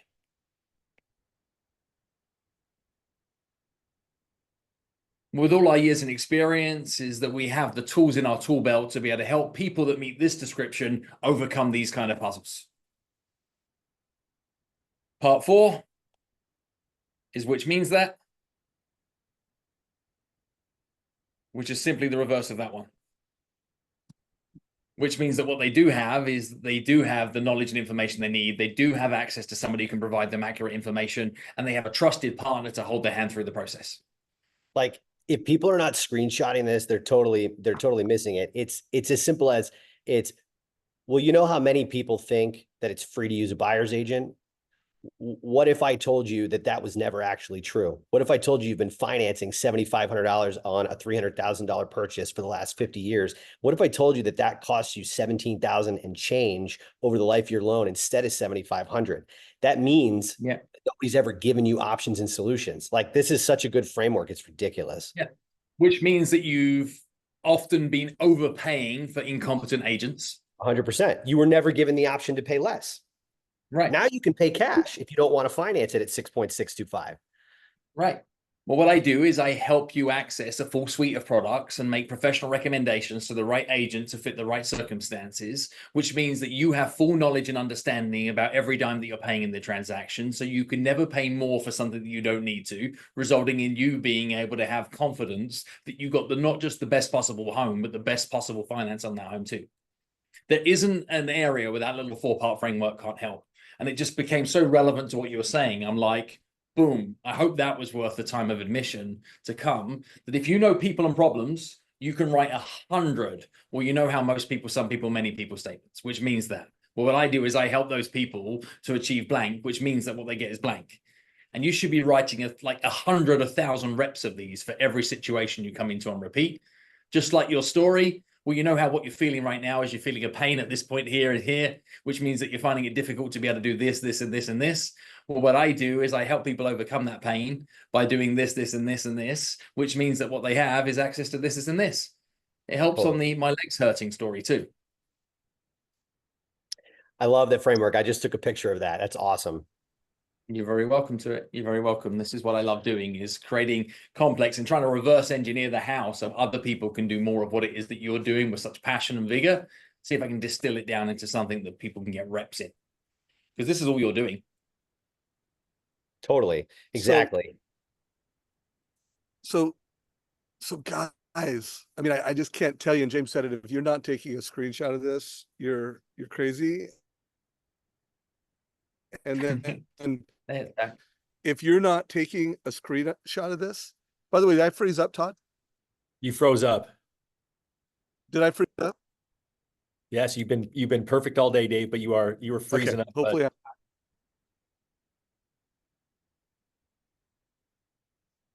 Well, if I'm freezing up, you go ahead and start the close, and I'll be back. So I just love that framework, Phil. I mean, I've told y'all multiple times today that, that the genius of Phil is his ability to break down. He said it, right? We got to understand what the concerns and questions that people have, and then we need to figure out, how to show them the solutions that we have. And that was a great framework and just one of many examples that I've learned from you on how to articulate it. So for, those of you who've hung around to the end, you just got some additional gold that unfortunately others have missed out on. And so I think it's just, I'm not surprised that we're going almost 3 hours. Last year, we went over 3 hours and we had double the speakers, but I think that we had this great opportunity today to dig in. Phil, is there anything that we didn't discuss around the mortgage or real estate, conversations that you thought we were going to talk about today? I mean, this is a never-ending topic, so we can keep people here for the rest of the time. I think if I was to summarize anything on about the current situation from a conversationalist point of view, is I would know a lot less for sure. That's what I would be showing up with right now, is to know a lot less for sure. Smarter questions, fewer answers, less jumping to conclusions about the uniqueness of how somebody's doing things, less trying to predict the future and saying, here's exactly how it's going to work. We're going to enter into one of the bumpiest rides in the world of real estate, certainly for a decade, because the consumer is misinformed. That's the issue. We have a misinformed consumer, and we have a lot of people out there that are selling fast answers.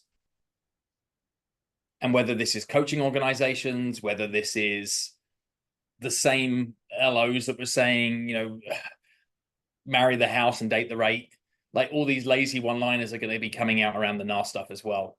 Don't fall into it. Care about people, love on people, understand problems properly before you start jumping to solutions, and show the world what professional loan origination looks like. And that would be my goal over the next 12 months, is that the consumer understands, yeah, there's people that can write loans, and then there's professional LOs, and the consumer understands the difference. 100% right. If you look at what happened with like the taxi cab industry, the mini cab industry, when Uber showed up, is there was a big period of time where mini cabs were like, it's not fair, these people are stealing our business, etc. We're all going to get paid less, this is a disaster. But what else happened was an upsurgence in awareness to ways in which you could travel in a motor vehicle that were different. I mean, own up even simply to this in the chat. How many of you now regularly travel in a black car as a result of services like Uber Black that would have never dreamed of hiring a limo in their past? That process would have been too foreign to them, right? And it's access to premium levels of service that then normalizes premium levels of service once the consumer understands how to access premium levels of service and why premium is worth the premium. That's the job to educate over this period of time. And if any of you are struggling to articulate your value proposition and you're not sure how to be able to package it into copy and package it into statements, the greatest copywriters for your business are called your customers. So I'd go back through your past reviews and I'd see what people have written about you. I'd also probably do telephone surveys with as many of your past clients as you possibly can and as many of your realtor partners as you possibly can, and I'd ask them these two questions. Question one would be, what 3 things did you like best about working with us? What 3 things did you like best about working with us? Not what are some of the things or what was your number one thing, what 3 things?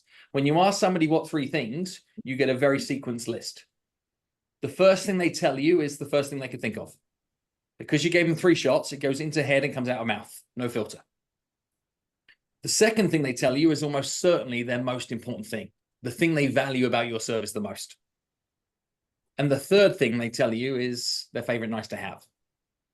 I mean, even think about it like a product like Trust Engine. If I was to say to you what 3 things you like best about Trust Engine, into head, out of mouth, you're then going to give the money shot for what it delivers to you inside your world, and then you're going to share a feature that you think is kind of cute. It earns you the right to ask the second question. If there was one thing you could change about us, what would that one thing be? Then I'll tell you the truth. If you learn what 3 things every client you've worked with in the past like best about your service, and the one thing they'd change if they were given the choice, what can you do to shape your future value proposition just from those ingredients alone? 50 to 100 samples on those 2 questions well answered, you just built a pantry of ingredients to be able to rewrite the narrative for how you can be more valuable to your future customers. So I'd be using what's happening right now to have dozens and dozens of more conversations. And yeah, Melanie, you might find like They love everything about you, but those freaking drip emails that come out from your head office, make them stop. Or you might find that there's something you're doing because you think it's helpful, and people are like, just stop it. Stop it. Hey, Doug. Oops. Hold on.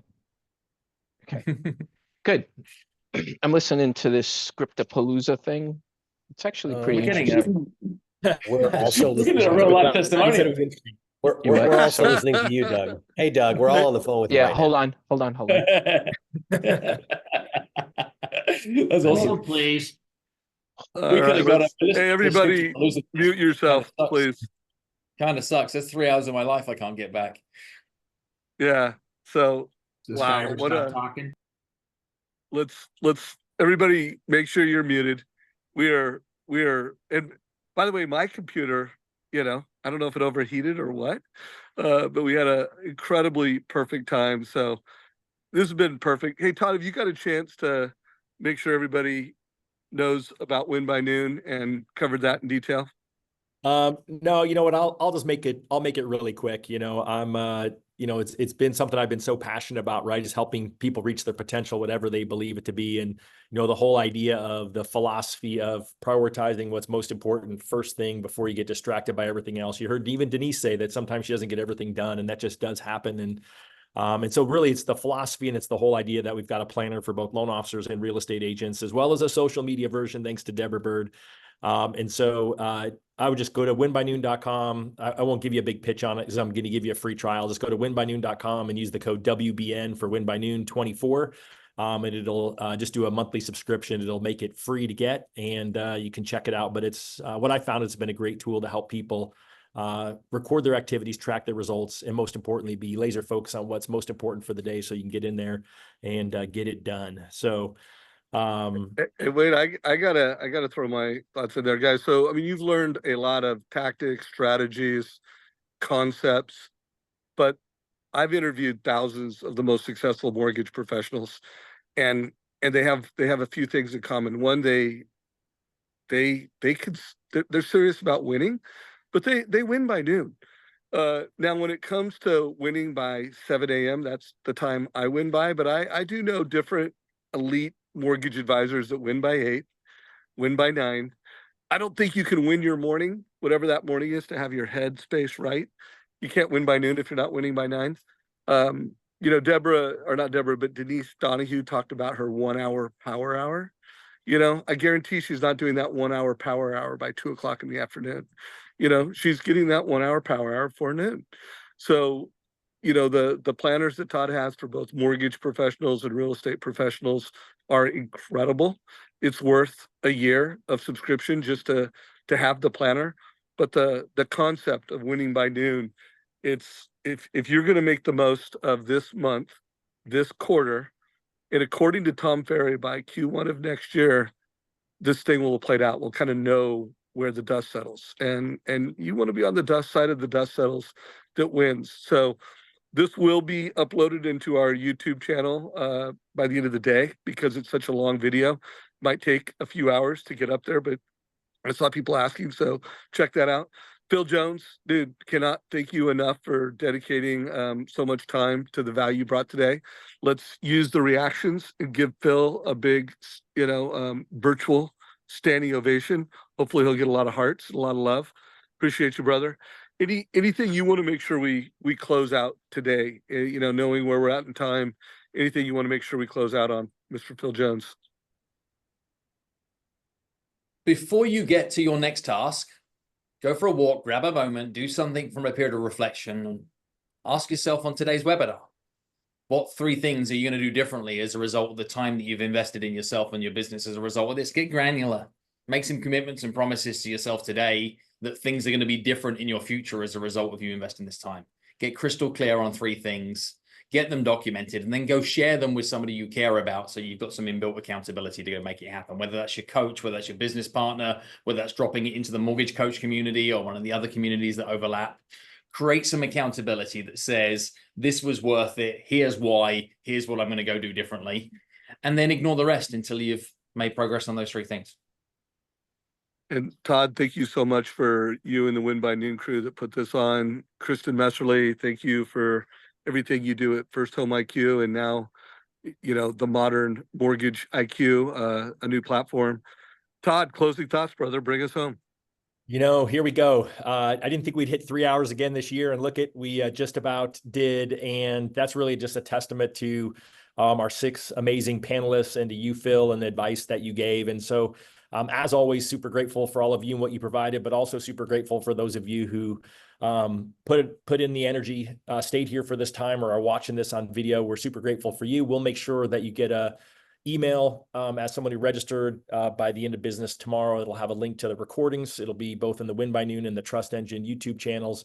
Then we'll also get you a link to all the different things that we discussed in here with any discount codes, because we want to have you have access to all of those great things. And look forward, Phil, to watching you on your unique value proposition role play webinar. And you know, as always, Dave, it's just a journey and a pleasure to be alongside of you and get to do what we do in our community. All right. And hopefully, you know, you are all mortgage coaches. You're delivering the total cost of house point of sale for anyone that wants to be incredibly, not just predictive with data, but predictive with advice. Check out Trust Engine. If you're an individual loan officer, forward that link to your manager. We want to get you on the team. So make sure you go through and make an informed decision about what we do and how we do it. Take care, everybody. This is a wrap. All right. Have a great one.